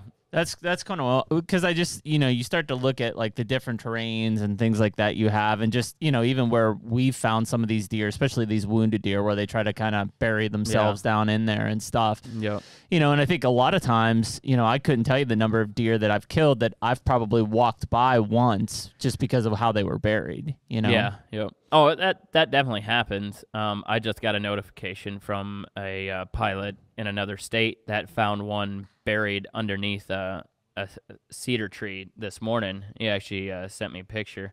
It's a good deer, so it can be done. It's a lot harder to do it And what are you? So let's say I hit a buck in the evening. Do you try to give X amount of time before you put the drone in the air? Like, do you say, hey, let's not... I ask questions based on your shot, and then I will tell you, I think it's okay if we go in there tonight to try to find him. He might still be alive. Or I might just tell you, it's not a big hurry for us to come out right away. We can just push it off till the morning before the sun comes up and try to come find him. Yeah, because I think a lot of guys, the reason they lose deer, with a poor hit is they push them, right? They panic, they rush, they push. They're like, I'll just, let me just follow it 100 yards more, and then they bump them, and then those things. So, I wonder how many guys have the patience, and obviously even from your side, I mean, the worst thing they can do is continue to bump this deer because that's going to just blow your search area out of the water. Yeah. Yep. I usually ask them that question. Did you bump the deer, and how often did you bump it? And then I just tell them, honestly, how many of them tell you the truth, Mike? Well, a lot of them do. I bumped them twice. Okay, well, we probably won't find your deer for you, but we'll still come out and try. And they're like, okay. A serious hunter will do everything he can to try to figure out, where his buck's at. Yeah. Sorry, what I miss? No, we were talking about the cover aspect of things, and it's tough in the early season. Yeah, and then even he doesn't have a ton there, but we're talking about like pines and evergreen areas and stuff like that, and some guys in Alabama are able to kind of navigate that pretty well. It's heat is what you're looking for, right? It's the heat signature. It's a thermal drone. That's the only way, or the primary way that you guys find the animals. The only way. The only way. Yeah. Yeah, we were just talking about it this morning to use an RGB camera, which is just a normal camera that you associate, on your phone. That's an RGB camera. If you try to use that to scan a woods without snow or anything on the ground and expect to pick up deer, it's not next to impossible. Yeah. Yeah. Yep. Do you guys find blood at all? No, it's straight to the deer. I never look for blood. We're only looking for big heat signatures. Yep. That's interesting. How many times do you find coyotes in the vicinity of these deer? Not very often. It's happened a few times. That's one thing Clint was worried about on this big buck that we found for him was, he's wounded. Are the coyotes going to come in and push him out? And it's one of those things that it could happen, but luckily they did not find him. I think given I've had coyote issues before on certain deer, especially like a deer, I think Emily shot one actually in Missouri. We left it overnight, and they just mauled the hell out of it. But yeah, I think a lot of people freak out about them more than they need to. Especially, I did get some pictures. Yesterday from a thermal pilot down in the Columbus area that found two of them just ate up by coyotes, but they still had heat for him to find them. It definitely happens. Yeah. Definitely. Oh, yeah. That double drop time, the dad shot, got mauled by coyotes all the way up. But yeah. Well, Mike, you guys are getting into more than just the recovery aspect of it. Am I right about that? There's a whole survey side of the business? I would say our service side is not near. Yeah, we started out as a service company, but now we are more of a media company selling drones and also now getting into agricultural drones and spraying, that type of stuff. So right now, honestly, the biggest part of our company this time of the season is selling drones. Selling them. Absolutely nuts. If you would have told me how many drones we would have sold, I would have been like, wow, probably not. But yeah, people seen the technology, right? You watch it on Instagram, TikTok, YouTube, or whatever, and they're like, I want to do what that guy does. And I made it an easy way for somebody to come buy everything they need without questioning what it is that they need. And, add it to your cart. Boom. There you go. You got your drone deer recovery kit. So what is it exactly? So guys can obviously go out and buy these drones elsewhere, right? What are you offering? Yeah, they could go elsewhere, but they are coming to somebody that actually physically flies these things and is in the field doing it. I'm not just a storefront that sells the equipment. Like, they know that I use it and I trust it, and so I am promoting this product. It's not just, I think that's a good product, and it says it flies for this long, and it flies in rain, and this and that. They can see me doing it, and they put the drone through the test, and so I think that's where they're coming from. So it's probably all the information and the content that goes along with it that they can look at and literally say, oh, okay, this is how Mike's using this drone that I bought from them. Yeah. So Well, another thing we offer, we don't really push it, and we don't advertise that we do it, but we give them a whole video library of me walking them through how to set up their drone and how to fly their drone back to them and all these things that we've made. So I guess I have a lot of experience, and I'm just like, wouldn't you know that? And it's like, no, some people have no idea, never flown a drone, and yet they go through the videos and watch it and become comfortable, and then they're out flying their own drone. So we offer that to everybody that buys a kit from us. That's awesome. Yeah, that's a huge value. Yeah. Is it more than just the drone? Are you like, is there a package, where people might not know, well, do I need these certain blades with it? Do I need a certain attachment or? Yeah, so it's a kit. We call it a kit. Yeah. So it's coming with extra propellers. It's coming with the airframe, the remote, the charger, 2 extra remote batteries, 8 batteries for the drone itself, a landing pad, a spotlight. I combined it all into one easy way to, don't think about it. I'm telling you, this is what you need. That's awesome. And how much is that package running now? $13,799. Wow, that's less than I expected. Dude, I bought mine a little over a year ago. It was $21,000. Yep. Wow. Have you heard of something lately dropping that much No. in price? No. It's just crazy. I was not expecting it to happen, but there was another company that started building a drone that was somewhat similar, not comparable. I wouldn't even compare them, but similar. And they had to drop their. Are yours price. DJIs? Is that what you're using? Yeah. Yep. Yeah. I wonder if it's DJI drones. I wonder if it's just a volume. Like they reached a certain point of production where they're like, well, we can invest in the stuff to make these cheaper, or I don't know. Yeah, I don't know. Possibly. The HUNTR Podcast is brought to you by Muddy and Stealth Cam trail cameras. cell cams. What an evolution the industry has seen, and we've experienced personally over the past 5, 10, whatever cameras were invented, right? It's like, man, it's totally changed the way that we inventory deer, pattern deer, and ultimately the decisions that we make when we're going out to hunt. They're a serious piece of the puzzle, and that information is invaluable for us. We trust the Muddy and Stealth Cams, together to be able to collect any of that information. Yeah, I mean, as an admitted trail cam addict, I've definitely been guilty of underhunting places or relying too heavily on that information that's come in. That said, it's an invaluable tool to the overall management plan and strategy that I have for my own properties or even hunting public land. It doesn't matter. We have a finite amount of time in going out and hunting. So when you and I are after a particular class or quality of deer, usually a mature buck, we can't waste time hunting an area where that deer doesn't exist. And those cell cams provide that information that allow us to spend the time in the area with the highest chance to accomplish our goals. Say it all the time, man. You can't kill them if they're not there. That's it. So right now, any of our listeners can use code HUNTR20 to get 20% off either Muddy or Stealth cameras. We're certainly going to be taking advantage of that, and we hope you guys do too. Yep, check out Stealth Cam and Muddy. So I talked to Madison Raber. We've had Madison on the podcast. He's doing my timber. Yep. Flies for you. So Madison and I got in the discussion on the ag drones, obviously from a deer grow side. And there's a new one coming out. I don't know if it's out yet or not, Mike, but I think it holds 30 gallons. Does that sound right?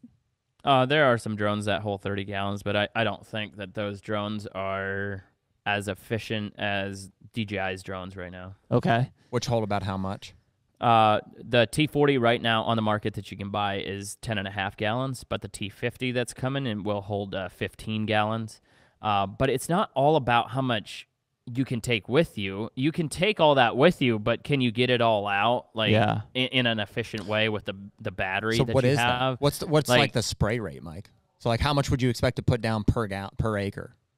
So the T40 loves to be right there at 2 gallons per acre. Whoa. It'll spray just over 5 acres in less than 7 minutes. Well, that's interesting. So because, and I don't know how much you know about this, but like what would be the coverage difference in like most of our sprayers put out like 15 to 25 gallons? Because it's got a lot of water carrier. I don't want to shoot you guys down, but it's like that's such an ancient way to spray that it's not even funny, because like glyphosate, right? Like you guys are putting down 15 gallons an acre, and that's what the farmers think that they need to do. Dude, I did some burn down on 3 gallons an acre, and it toast. Well, it's because of longer. speed. It took longer for it to die, but it was toast. No, it's concentration, I think. It's concentration. Yeah, it's not speed. It's concentration. Yeah. But guys, it's also another way. So the drones push it down. Foliage is blowing around, right? And coverage. so you're getting coverage. You're getting coverage on areas that you are not getting with a sprayer that's just spraying straight down. That's interesting. If that makes sense. Yeah, think about it. I mean, your 15 gallons on an acre of Gly is still just 2 quarts of Gly. Right. So that's why I'm saying I don't yes. think it's the concentration. It is the concentration because Mike's just going to put 2 quarts of Gly straight down on an acre. No water. Right.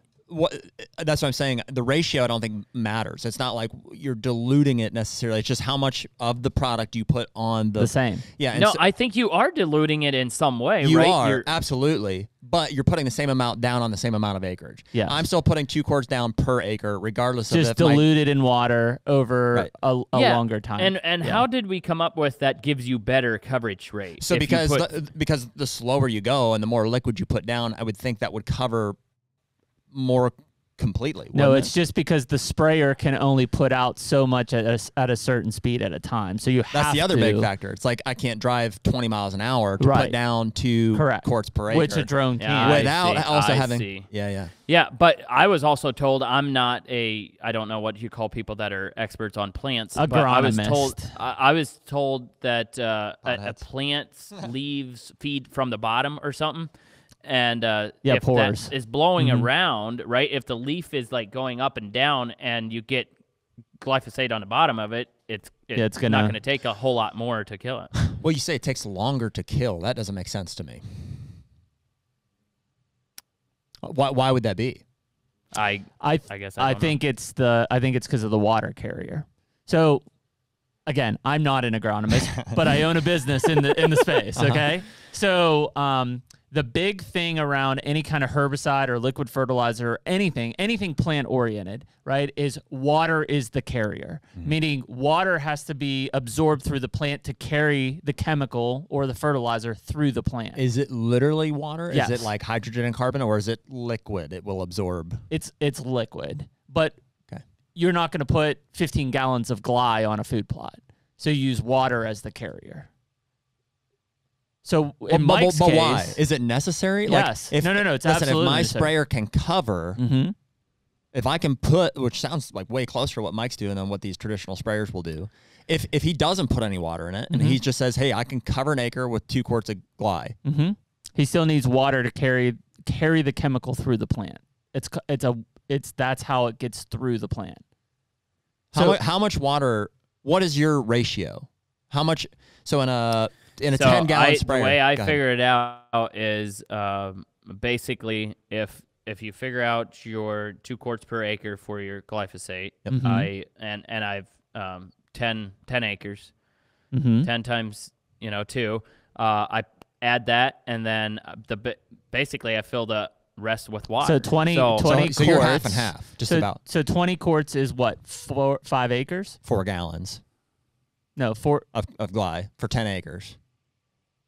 So there's 4 quarts in a gallon. 2 times 10 is 20 divided by 4 quarts is 5 gallons or 5 gallons. 5 gallons on a 10 gallons. So you're 50-50. You got half 50, water, 50. half Gly. So he has some water as a carrier, just not as much as you have. Right. Which is why it dies slower. Not even close. So my sprayer puts down, it's a Fimco pull behind sprayer.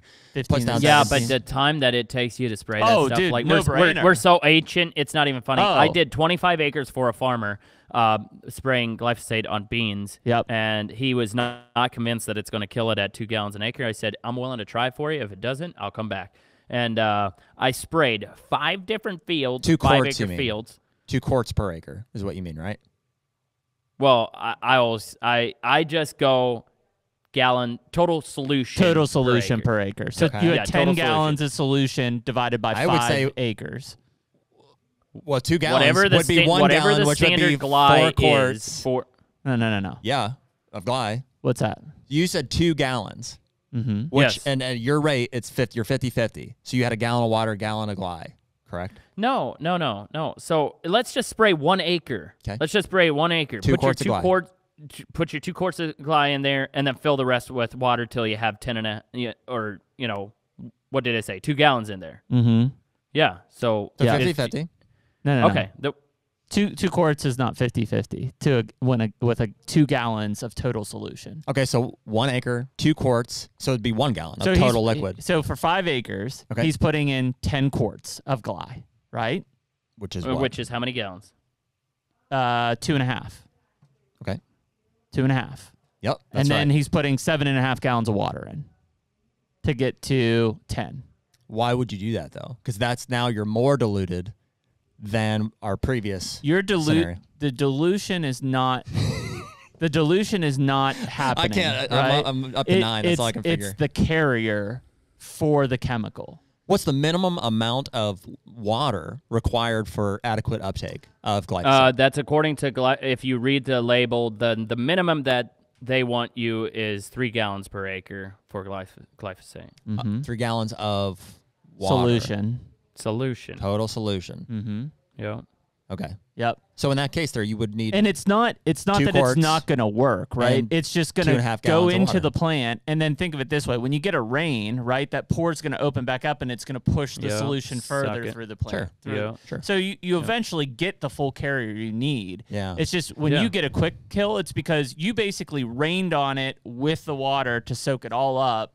You got Go through that Oh, plant. okay. Well, there you go. Yeah. That helps me understand it. So in that case, we're saying water is the Carrier. catalyst for Yeah. for They call it a glyphosate to work carrier. quickly. Yes, So the more water yes. you have, the more quickly it will intake and die. That makes sense. Same with fertilizers. I'm glad we figured that Like out. so for instance, like we're coming out with a liquid fertilizer, and so if I wanted to go out and hit a liquid nitrogen on a food plot, if I don't have enough water to carry that plant won't be able to absorb it, and frankly, it'll hurt it. It won't Yep. benefit it. I Right? see. It has to carry it through to actually be able to metabolize it. I see. Yep. I Yep. see. Yep. Very Yeah. interesting. So I was doing this, it was just 25 acres for this farmer. I was not in a hurry. Had one spray drone running into all these different sections of its farm, spraying these beans with glyphosate. 2 gallons per acre, total solution. Total solution. And I was like, I want to try it. They said 3 gallons is the minimum, and I want to try 2. And he called me back 2 weeks later, and he's like, Mike, I cannot believe how well this worked. It totally worked. Awesome. And he said it would have took him 8 hours with a ground rig to spray his beans. I was not even trying to do it fast with Not one only drone. that, imagine the I- yield loss of having to drive over all of it. You got it. Yep, absolutely. So I was not trying to go fast. I sprayed all his acres in like an hour and 40 minutes with one drone. I love that. How much is that going to run me, Mike? The spray kit? No, to have. So do you come out and spray anybody that calls I you? also want to know about the spray kit, but you asked that Yeah, first. yeah. So we will spray, but that amount of acres, it's going to be more per acre. But normal rate is $17 an acre. Plus travel costs. Yeah. Yep. Well, none of us probably listen to this podcast have 25 acres that need sprayed, but we probably all need 2 or 3. Yeah, yeah. That's the problem. Like you just I might can't be have a custom 25. applicator and come out to spray your acres for even if it's $25 an acre. It's still not enough to drive a truck out there and get your drone out. Right. And do it. Mike, is the T40 the one that also you can do seed and granular? Yes. Yeah. You switch out the tank super easy. T40. That's the drone model. Is it the same drone that you use for recovery that you use for spraying? Can you swap them out? No. No. So you have to buy 2 drones, no matter Yes. what.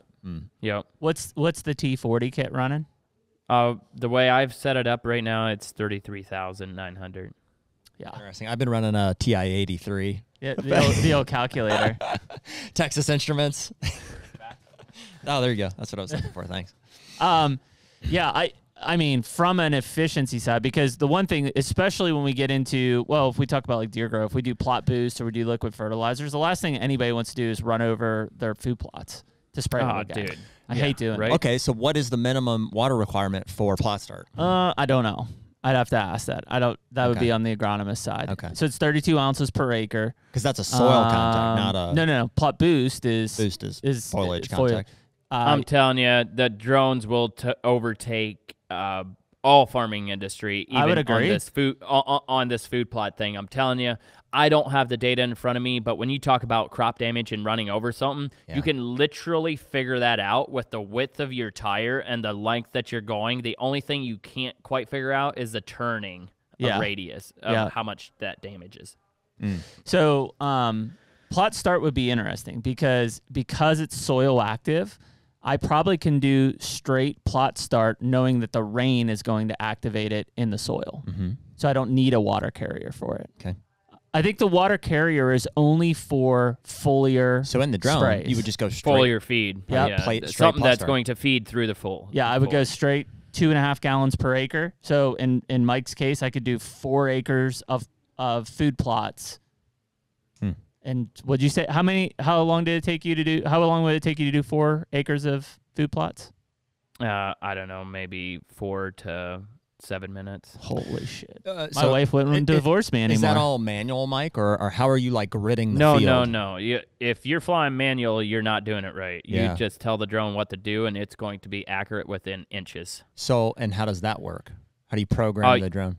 It's all programmed in the remote, but you start on your phone, building boundaries on your phone, and then that'll upload to the cloud, and you download that to your drone remote, and you put it in there. You tell it how fast you want it to fly, how high you want it to fly, and how many gallons per acre you want it to put down. Okay. And how much? It'll stay right there. Amazing. Okay, how much does one of these cost? $33,000. A spray rig? Yeah, 33. Yep. Whoa. 33,900, I think, is what it is. Sounds like Deer Grow needs to invest. Is that a write-off? I'm telling you It guys, is a write-off. It's going to be crazy. Yep. That's awesome. They're only going to get better. So the ag drones are advancing very quickly, and what kind of sucks about ag is you invest in the equipment that's really good now, but then next year they come out with one that's just slightly better. But it's not like the old ones completely go away, like a T40, right? If a T50 comes out, yes, I'm going to invest in them.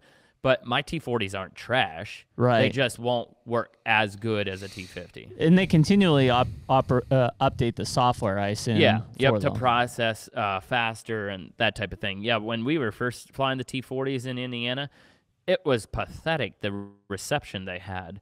But with some type of firmware update, the reception got better. So I don't know how it's already built in the hardware. I mean, dude, I would imagine you could establish like quite a business, like a network around working with co-ops to like train people out there with drones. Like, dude, if I had the option to go to my local co-op, so right now I rent a thing from them that I pull and wreck half the time. It damages my vehicle, and if I could just go there and say, hey man, I'll pay you whatever the fee would be. Then the same way you're offering a service to come recover deer, I could call my local co-op and say, can you come spray these food plots for me? And instead of saying, I can't get a lime truck back there, or, you're not a big enough, sure, we'll be there today. Yep. We'll do it. It's coming. I'm telling you. Wow. But think about even like we were just talking about our 30-acre CRP field. Think about being able to switch out to the seed tank and switchgrass seed 30 acres in 20 minutes or less. Oh yeah, just in and out. It's why it's like almost silly when you're talking about it has the capability of anything from 2 acres to 100 acres really is not that much for. So you're seeding as well as spraying? Yes. Yeah. How does that work? It just has a spinner? New tank? Yes, has a spinner. You tell it how many pounds per acre you want to put down, and you calibrate that whole thing, and then when it's calibrated, it will fly. It will know how fast it can fly because it won't fly over that if it can't produce that many pounds per acre. Amazing. Purely broadcast. It's all computer. Purely broadcast. Yeah, it can't troll anything. Yeah, obviously. Nope. Yeah. Obviously. Yeah. So unless you take your drone and you smash the thing into the ground. Well, I drilled that. Drilled that one right there. When's that? Is that T50 out yet? No, we've been told it's coming in spring, but you take that with a grain of salt because things coming from China could be delayed for a long time. That's amazing. It is amazing. When you sit on top of your trailer and you watch these drones out there doing their thing, it's like, dude, this is the future. Like they're pretty big, no risk, though, right? Like, oh yeah, they're about 12 feet. Like think about this. Insurance companies got to love this because it's going to take down the risk of insuring airplanes, killing people that are flying these airplanes and helicopters. Here's another thing that you have to think about. like the FAA is about regulation and safety, right? It's about public safety. When an airplane comes ripping across the highway at 120 mile an hour, pulls up on the other highway, makes a 30-degree bank turn and comes back down, you don't do that with a drone. You just go to the highway, turn around, go right back where you just came from. Is there a lot of that still, like flyover spraying? Oh, yeah. Really? Yeah. Oh, yeah. Row crop is always sprayed on with aerial application. Wow. There's high clearance sprayers like Haggis and stuff like that, but majority of row crop in the country is done aerial. Here's kind of a weird question. Do guys spray herbicide with pivots? Can you? Huh, that's a good question. Like, can you just hook your hook like just like the soap I don't line know. on a pressure washer? Probably. I bet that's corrosive with inside of those. Same with like the fertilizers in it. I mean, very possibly they do it. I don't know. I don't think gly's corrosive. Calcium certainly is. I don't. All that salt? Nitrogen is. Is there salt in glyphosate? Oh my gosh, I thought that it's mostly salt. I don't know. What Nick? What's it taste like? Nick, Yeah, do a Google search on that. I think it's 41% glyphosate. That's the pure active ingredient. So what is the remaining, 59%? Yeah, well, it's glyphosate made of. So water, I would think, right? Yeah, I don't know. Mike, the question I have is when you are doing the aerial applications, how high up is the drone from the field? 14 feet is kind of its bread and butter, but you can come down if you want. It also depends on what your terrain is like. So if you got a bunch of deep hills and this type of stuff, the drone's gonna, if it's flying at 20 mile an hour and it's not processing fast enough, that hill's going to become an obstacle to it and it's gonna stop. So you spray it based on what is best for the aircraft. So if it's going to stop and cause issues, you're just going to have to fly it a little bit higher, because if you think about this, like we were doing stuff for the ODNR doing invasive species control, and we were doing some crazy stuff there in areas that an airplane and a helicopter would be way up just for safety reasons. But these drones, like you can make them do some crazy things. What was the question? Sorry, I got kind of sidetracked. Just how the high height. up you have to be. Yeah, the height of the field. Height. Okay. Yeah. Yep. So if terrain's going up and down, the processing speed of the drone might not recognize it fast enough that is the hill going up, and it might think that is a obstacle. So then it'll stop. So if I'm flying at 14 feet, I might bump that up to 18 feet just to get it to clear those obstacles. Wow. Mike, did you see that? I'm intrigued. That clip about I've always dreamed of like a Charlie and the Chocolate Factory type elevator to drop me off at the tree stand. Yes. Has anyone else proposed that to you? Yeah. Yep. Didn't you pick up? What did you pick up on? I saw it on Instagram or TikTok. Did you pick up a deer carcass? I was roadkill. Yeah. Yeah, you could easily do that, right? You could pick up Nick. Probably could. Yeah. I'm sure. Probably. How much can it hold? What's the drone? Is it the TI-41 or whatever that you use for like a carrying capacity? That'd be the. Yeah, it's the T40 that I used to pick up that deer. I maxed it out just testing, see what it can pick up, and it picked up 158 pounds, but I would not maneuver with that. How much does 10 gallons of water weigh and gly? I think water weighs 8 gallons of 8 pounds, 8 a pounds a gallon. Yeah. So that'd be 80 pounds. But for dude, 10 I was gallons. spraying some stuff that was like had mineral in it. It was some type of foliar feed, organic stuff. Yeah. Whew, some of that stuff gets a lot heavy. heavier than I was 8 gonna pounds. ask, like, obviously for like if you spray something like that with our sprayers, we change out nozzle heads, right? Is that No, that's not a thing with We the do? T40s. Yes. What are you supposed so to? You change out nozzle heads? Yeah, For what? for finer or Yep. thicker. Well, I only have one set. So when you get into spraying, it's your droplet. You can Yes. choose your droplet size. It's called like microns. What microns do you want to spray? And so the lower the micron, the finer the mist. But yeah, so you can adjust that all on the fly. Like let's say you're flying in your 90 microns. That's extra fine, but it's going to get more droplets in areas that otherwise wouldn't get there. So the finer you can get, the better application you're going to get. But the finer you go, the more drift you're going to get as well. So you just got to watch that as a pilot. Like, how much drift am I getting? If it's too much drift, take your micron up, and you can just do that with a snap of finger. It's up there. Well, I assume, and you may not have knowledge on it, like what's the maximum acreage you can do with the biggest drone that exists right now? The maximum acres per hour? Per battery life? Per I don't know, fill up? Well, no, it'd be per fill up. Like, you can only put 10 gallons in it. Yeah, right? you can only, if you're spraying 2 gallons total solution, you can only get a little over 5 acres per 5 acres fill-up. at a time. So, I mean, are they, Yeah. is there, how big of a hindrance is the fill-up process that they would, want to engineer a drone that can fly 25, 50 acres at a time? They will continue getting bigger, but the biggest thing right now is trying to figure out the batteries. How much energy can they shove into one battery without hindering the weight that it can pick Sure. up? Well, because you're talking but- about, either a 25-acre field is fairly doable. You fill up, 4 or 5 times. But, like, in the Midwest, that only takes a second. I can land a drone, have it back in the air in 45 seconds, filling up and putting a battery in it. Okay, yeah. I guess I was going to ask, how often do you have to change out batteries on those flights? Every 7 minutes.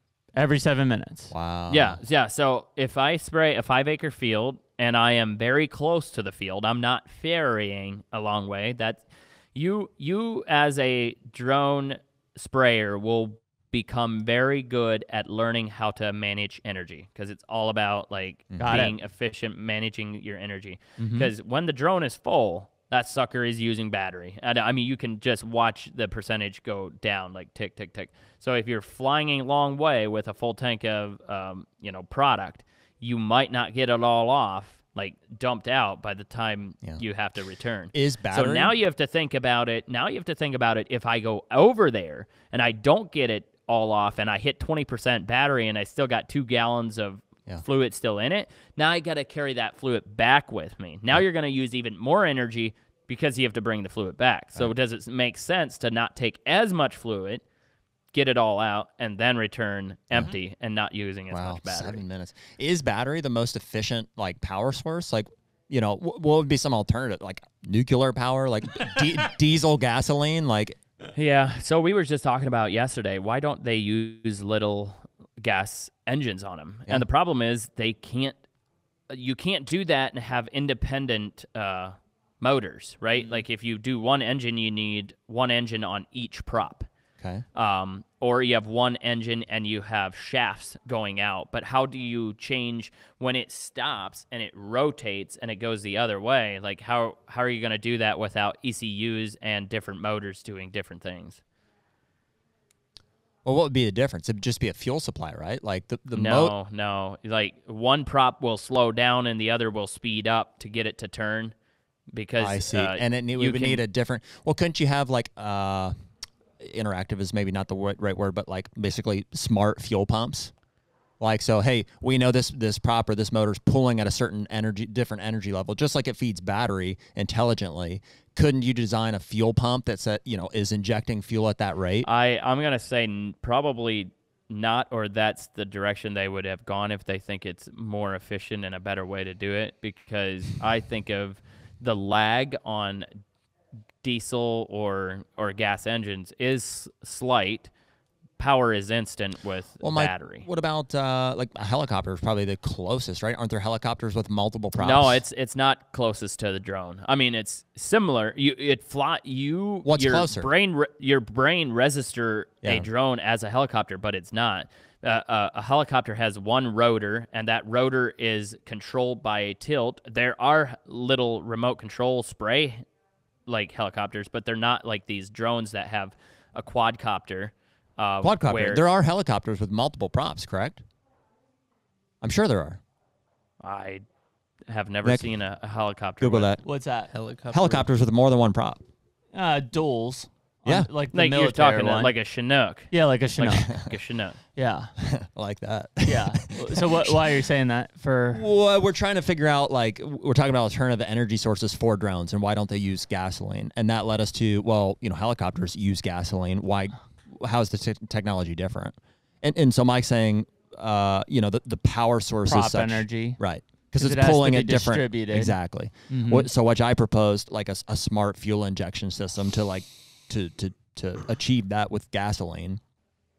What do you think, Nick? Helicopters with more than one prop?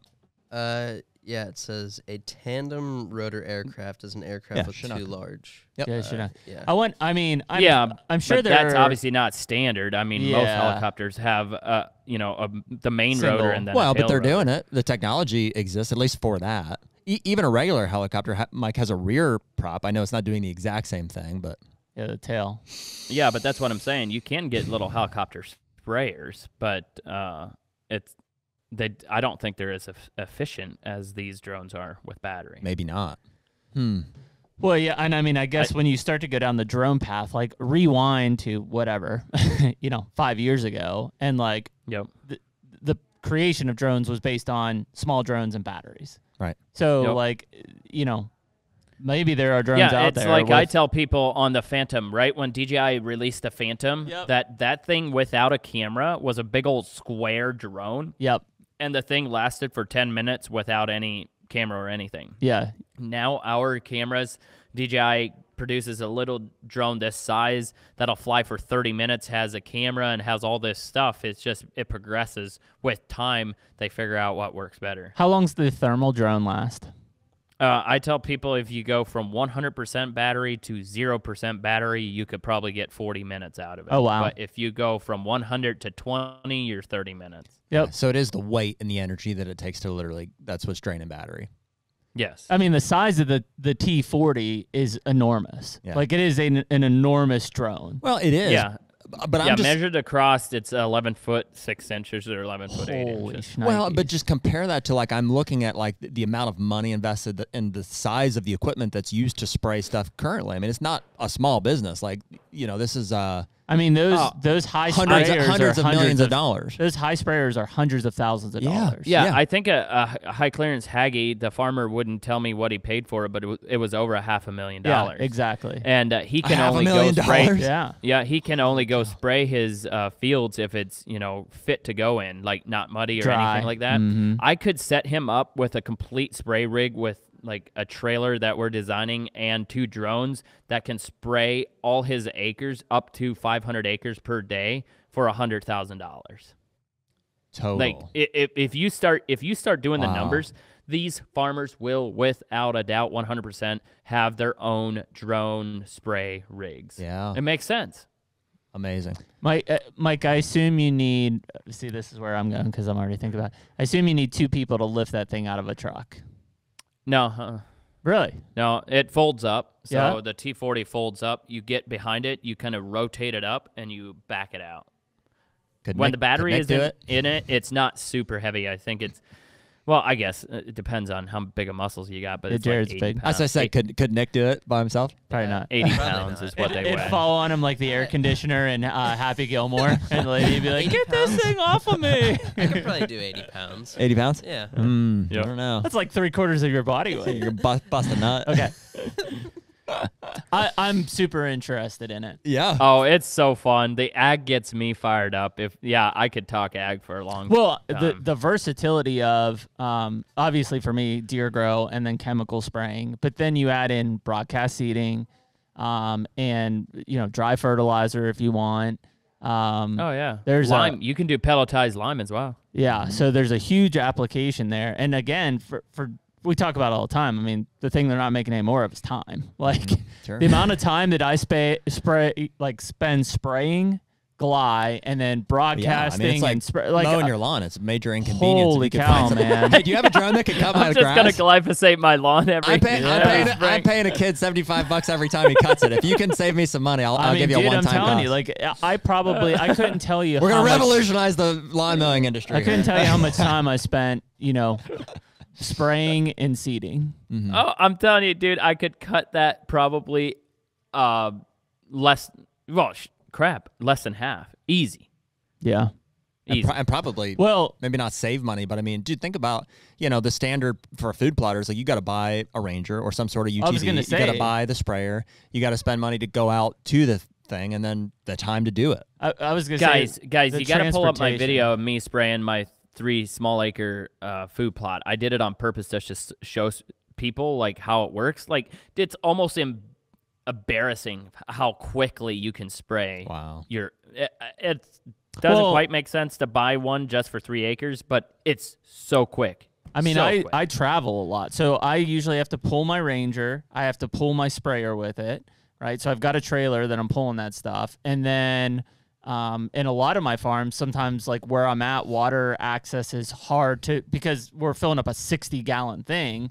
Whereas if I have a 100-gallon water buffalo, which I have in the back of my truck, like if I use that to continually fill up my drone there in the field, I'm like, crap, man, I could be a lot more mobile. Those are the inconveniences, I guess, of it. Is it's like they don't hold a whole lot, so you have to but refill you're applying frequently, much less per acre. and they don't last much longer. Yeah, but you're applying, so that makes up. Because I mean, I only get 4 acres out of my 60-gallon pull behind. Yeah, I right. would Me smoke too. anybody that tries to do it with a ground rig. I don't care. I fly that drone a 3/4 mile away, spray a field, and come back and have to fill up 4 times and probably still beat you on the acres. Yeah, I bet you would. Yeah, I bet it would. Well, it's frankly just the cost barrier to entry. I mean, most people aren't going to spend $30,000 to save themselves. Yeah, but what you pay for your Ranger? At a small scale, I say. Yeah. You're absolutely right. Yeah, pay for your Ranger. Well, and $500,000 for your big deal. So I mean, that's where it's Yeah, like there's a obvious. huge Okay, thing. yeah. Commercial sense makes Commercial Yep. side. I agree. Huh. That's awesome. Ag is where drones in ag will be the biggest industry I think we'll see change in the next 3 to 5 years. I mean, anybody listen to this from a food plot side is like, yeah. So, obviously, I assume you guys are going to charge more per acre when it comes down to a food plot because I've got, 5 or 6 or 7 acres at the most. I mean, $100 an acre? Less than that? Like, what do you think? I guess I haven't quoted anybody, but Quote me. I'm sure if I have to travel out there, I'm probably not going to do it for much less than $500. Yeah. I mean, you can hardly do anything nowadays for. Yeah, but much still, less I than that. mean, that's where I'm looking at it is like if you've got, let's say you got 10 acres of food plots, right?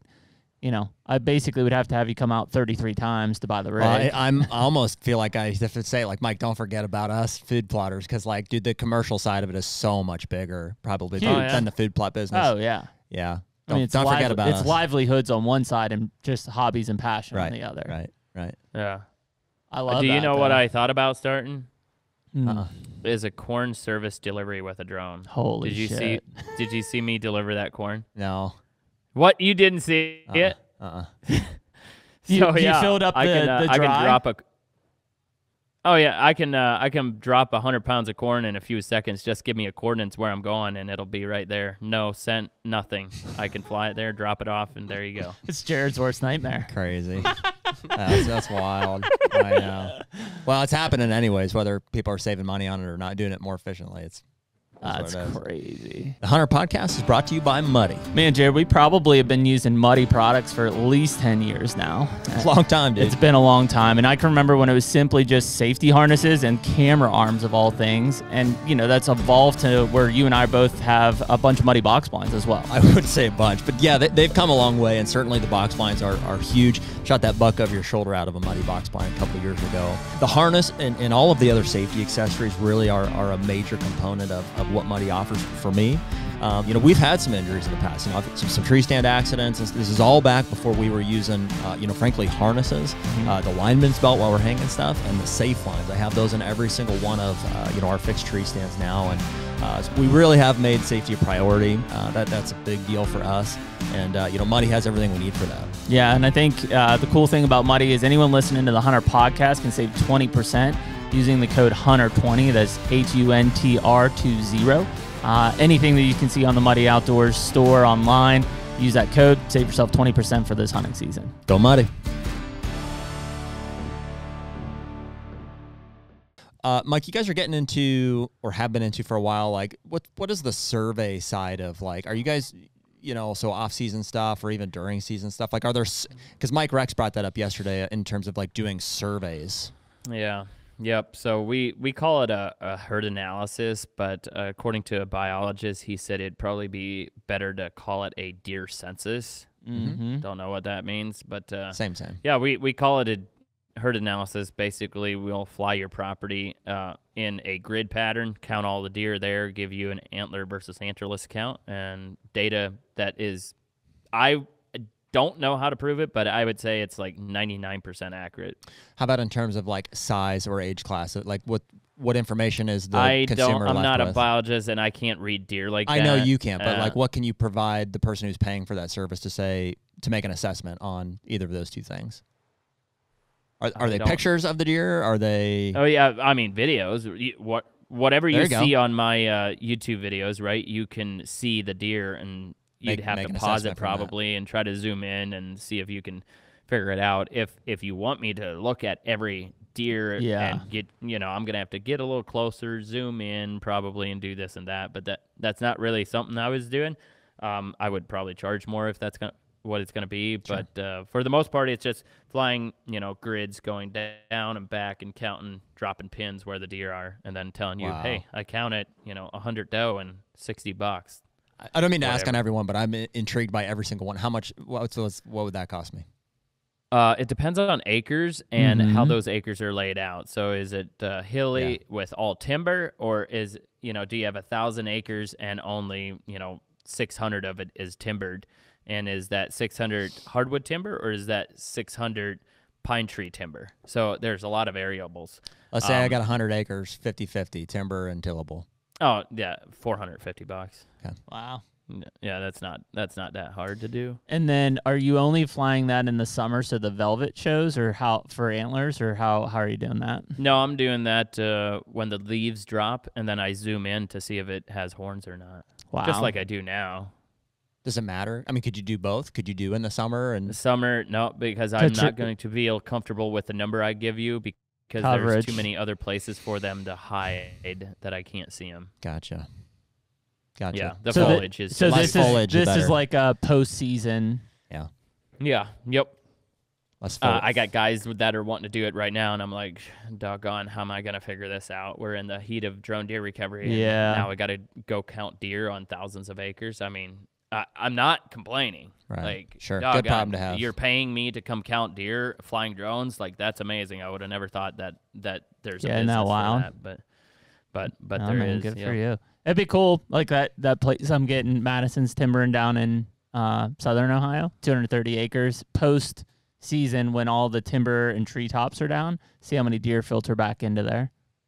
Yeah, let's do it. I think we're gonna do something with Madison. Cool. Yeah, that'd be awesome. Cool. Yeah. Well, Mike, why don't you leave us with, if anybody's feeling that way, I want to get a hold of somebody to come find a deer, to come spray my field, or I want to get involved with drone deer recovery. What are the steps that we can take? Yeah. So, the new company is called New Way Ag, spelled Nuway. That's for the agricultural side. If you want to talk to me about ag stuff, you can still call the drone deer recovery number, and I'll try to make time to talk to you about it.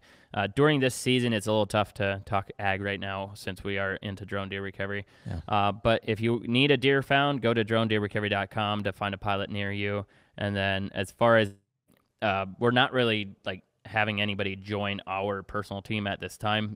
We will roll out a certified program at some point, but you can get most of your information on dronedeerrecovery.com, and then all our social platforms are the same thing: TikTok, Instagram, YouTube, Facebook is Drone Deer Recovery.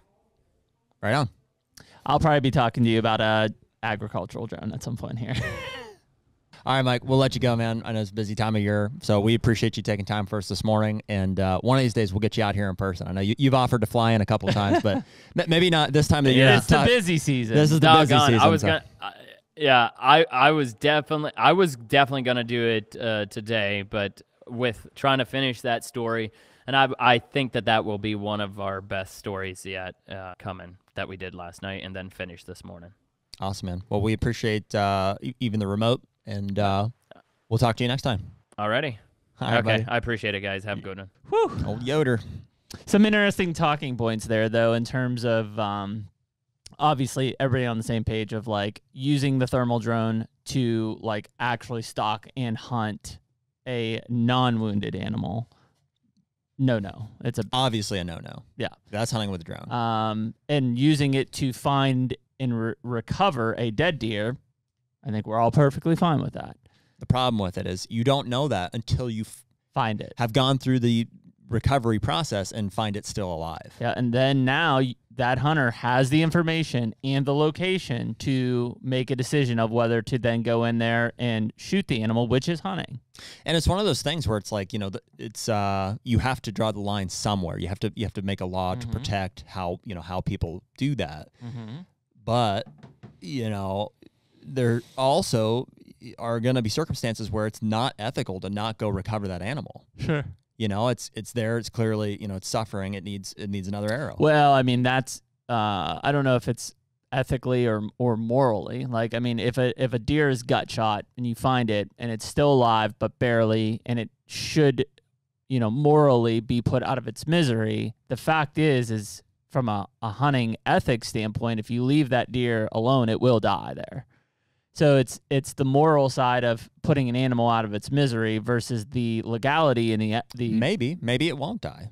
Like I mean, dude, there's definitely a case where you shoot a deer and it will die eventually, but it could be a month. Sure. You know, maybe that's not a majority of hits, but like, well, okay, so ethically, you need to put another arrow in the thing, but legally, so a very similar circumstance would be, you know, going out and finding a deer at night. So you shoot a deer in the evening. You go out a few hours later, like 10 o'clock, midnight. You recover you find it still alive. Yeah, what do you do? It's illegal to shoot that deer at night under spotlight. You know, in most states, you know, yeah. Frankly, the laws, it seems like pretty gray around it, but I believe that would fall under the category of shooting a deer under spotlight, regardless of if you've shot it already. Morally, you should put the deer out of its misery. Even more crazy is like in Pennsylvania, you shoot a deer on a Saturday, recover it on Sunday, find the deer still alive. Can't shoot Doesn't it. matter that it's broad daylight. You can't hunt Sundays in Pennsylvania. You have to leave it. By law. Ethical? I don't think so. No. Well, legal? Yes. Yeah. And I mean, I think also, so case in point, you said, you know, maybe that deer would die a month later. I mean, at that point, I would say your hit wasn't lethal. It is lethal. I mean, that's what killed it. I mean, in what time frame? Does it matter? Did the hit kill it? Did the bacteria kill it? Like, gangrene killed it because of the hit? Like, I don't... Well, okay, dude, let's use Wide Boy as an example. So you shot that deer in the shoulder. Yes. Okay. It lived another... Year plus. So... I would say my hit wasn't lethal. Okay. So if we hit that deer and rather than doing what we did, which was sit in the ditch and eventually bump it again, let's say you backed down and said, hey, I know it's not a good hit. Call in a drone and we find it. And it's bedded up with an arrow in its shoulder or the arrow broke off or whatever. But you know, you're like, dude, that's at that point, you have a decision to make. Is that a lethal hit or not? I would assume, based on Mike's response, that the majority of guys go in and shoot that deer.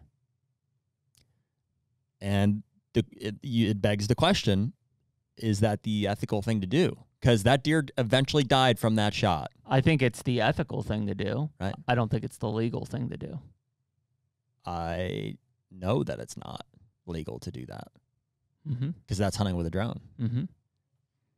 Agree. Now, those are the tough situations. I mean, dude, you got 180-inch deer hit out there that it may or because you don't know, it could have easily have died the next week. Maybe you punctured a lung, right? Yeah. Oh, I think ethically, that deer laid up and looks like it's hurt. Now, given if it's like high or like that deer like stands like he's looking around and stuff, like I think at that point that's not not an ethical. So what we're all approach. admitting is like this scenario requires a judgment call when the animal's spotted. There's plenty of deer that are hit that will not die.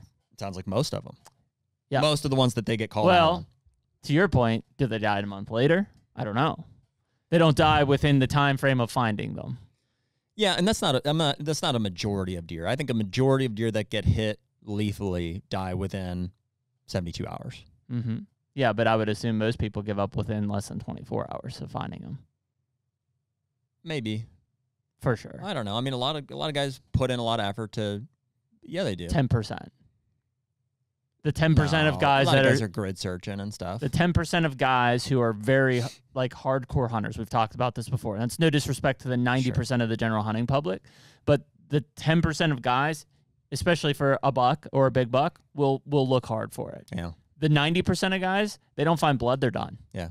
That's it. Yeah, you may be right. 100%. I know. Well, I'm frankly, right. that's like our qualm with the fixed blades. Is we're like, man. I know I'm right in that situation, which is angering, right? But if they go and look for blood, I know people that do it every year. Yeah, I hit him, but couldn't find any blood. Well, how'd you look? Would you? Well, no, I didn't have any blood, so Just no blood at impact, so backed out. It's not a gun. Yeah. It's a big problem. Pretty crazy. I mean, well, it's a problem on both ends. It's a problem that these deer aren't getting recovered. I would assume that it could increase the actual harvested deer by at least 50 to 60%. What could? The amount of deer that are being hit and dying and not found. It would increase the... If you harvested, if Ohio harvested... it would increase the recovery, but it would decrease the harvest. No. The total number of deer reported by Ohio is like 400,000 harvested. Yeah. There's really like 600,000 that are harvested. Because those 200,000 died and were never found or reported. And they were killed by hunting methods. But you have to account for all the ones that were shot and not recovered. Those guys went out and shot another deer. Yeah, I know. So I think... No. You're missing that point, I think increased recovery decreases total harvest. No. Because think about... So let's say 50% of guys... Maybe that's super high. I don't know. Mm-hmm. Say 50% of guys shoot a deer... Don't recover it. But it dies. And it dies. So that goes into the harvest bucket. No, it doesn't. They're not accounted for. That's why I'm saying that. But there's really 600,000 that died. So we're saying the same thing then, I think. So that's where recovery in that case has decreased. Yes. Harvest has increased because those guys are going to go out and shoot. Which is why in Ohio there weren't 400,000 deer that died last year. There were 600,000 plus from hunters that died last year. And so the more effective we get at recovering them, the less we're going to harvest, is what I'm saying. Well, that harvest number isn't going to... That harvest number is going to go up, but it's a false number. The fact that there were 400,000 deer harvested by the state reported will continue to go up. Those are recovered deer. Yep, and will continue to go up as he becomes more efficient at it. I don't think so. Why? Because the guys, that 50% that aren't recovering those deer, but they're dying, they're going out and shooting another 50% of the deer. I wonder what the percentage of guys are. I mean, 100% of guys that don't recover their deer are going to continue hunting. Most of them. Yep. And so that's interesting. I see what you're saying. Yeah. I see what you're saying. You're saying that they killed one. It wasn't dictated in the harvest number. They went back out. They killed another one that was dictated in the harvest number. If they found that first one, they wouldn't have killed that one. That's exactly what I'm saying. Yeah. Whereas currently, they're killing that one, and the one that they hit died, so the number is inflated, but it's just not shown anywhere. Exactly. Yeah. Yeah. Yeah, I mean, we're not as dumb as we look, Nick. We're figuring this out. There's a lot of stuff there. I mean, we've had you and I. Well, we spent 20 hours in a vehicle. We've had some deep dives into many discussions. Margie, when I got home yesterday, she goes, "Y'all are still yapping after 10 hours together in 3 days." Like, we didn't even listen to the radio. I was like, literally, as aggressively as we're talking to each other now and on this podcast, it's 10 hours of that in the car. Yeah. No, listen, if we're calling people. We could have had a 10-hour live podcast yesterday that at the end of it, people's heads would have been blowing up on fire. We're freaking running a Wall Street brokerage on the way to and from Illinois. Yeah. It's phone calls nonstop. When we get home and the phone, it's like, what the happened? Yeah. You make that deal? I'd make that deal. Damn good deal. All right. That was good. We appreciate Mike coming on. A lot of information there. Cool stuff. Definitely have to check out more on the ag drone side. But I forgot to tell all of our listeners when we first got on that we, regardless of where you guys are listening, Let's bring Mike back on. We appreciate you guys tuning in. It makes a big difference. Please subscribe to our channel wherever you're listening and engage with us. Give us a comment or something. We do read those from time to time, and we appreciate you guys. And this has been Mike Yoder with Drone Deer Recovery. We're in the midst of November. Today, when we're recording this, is November 3rd. My mom's birthday. Happy birthday, Mom. Oh, happy birthday, Vicky. Happy birthday. I'm taking Margie up there to go to Amish City, as she calls it. Yeah, Amish City. Like it's Amish country. Sweetheart. So they could be more modern in the city. We're jumping around with when we're recording these things. Nick, thank you for your flexibility being here today on a Friday. And so next week, it's going to be just Jeremy and I. We're going to record a recap of the second half of Illinois and all that. And then we've got some sweet ones. Mr. David Blanton's going to join us just before Thanksgiving. That'll Old David Blanton. a really cool one. And we've got several in the works. So and probably by request, a Dad's Kansas Live yeah, we're going to shoot for that podcast. as long as the internet's good enough. I think we'll be able to pull it in off. shape for that. And thank you to everybody that tuned in and That was fun. left some comments for us on the, Yeah, we had a live blast the other day. That was good to have. So, but yeah, should be So Ohio and Pennsylvania hunts the next couple of days. You're back in Illinois, and then Kansas Deer Camp. Here we go. And the wheels keep turning. So, anyways, we appreciate everybody listening to episode 156 with Mike Yoder, and we'll see you next week. Later. Take me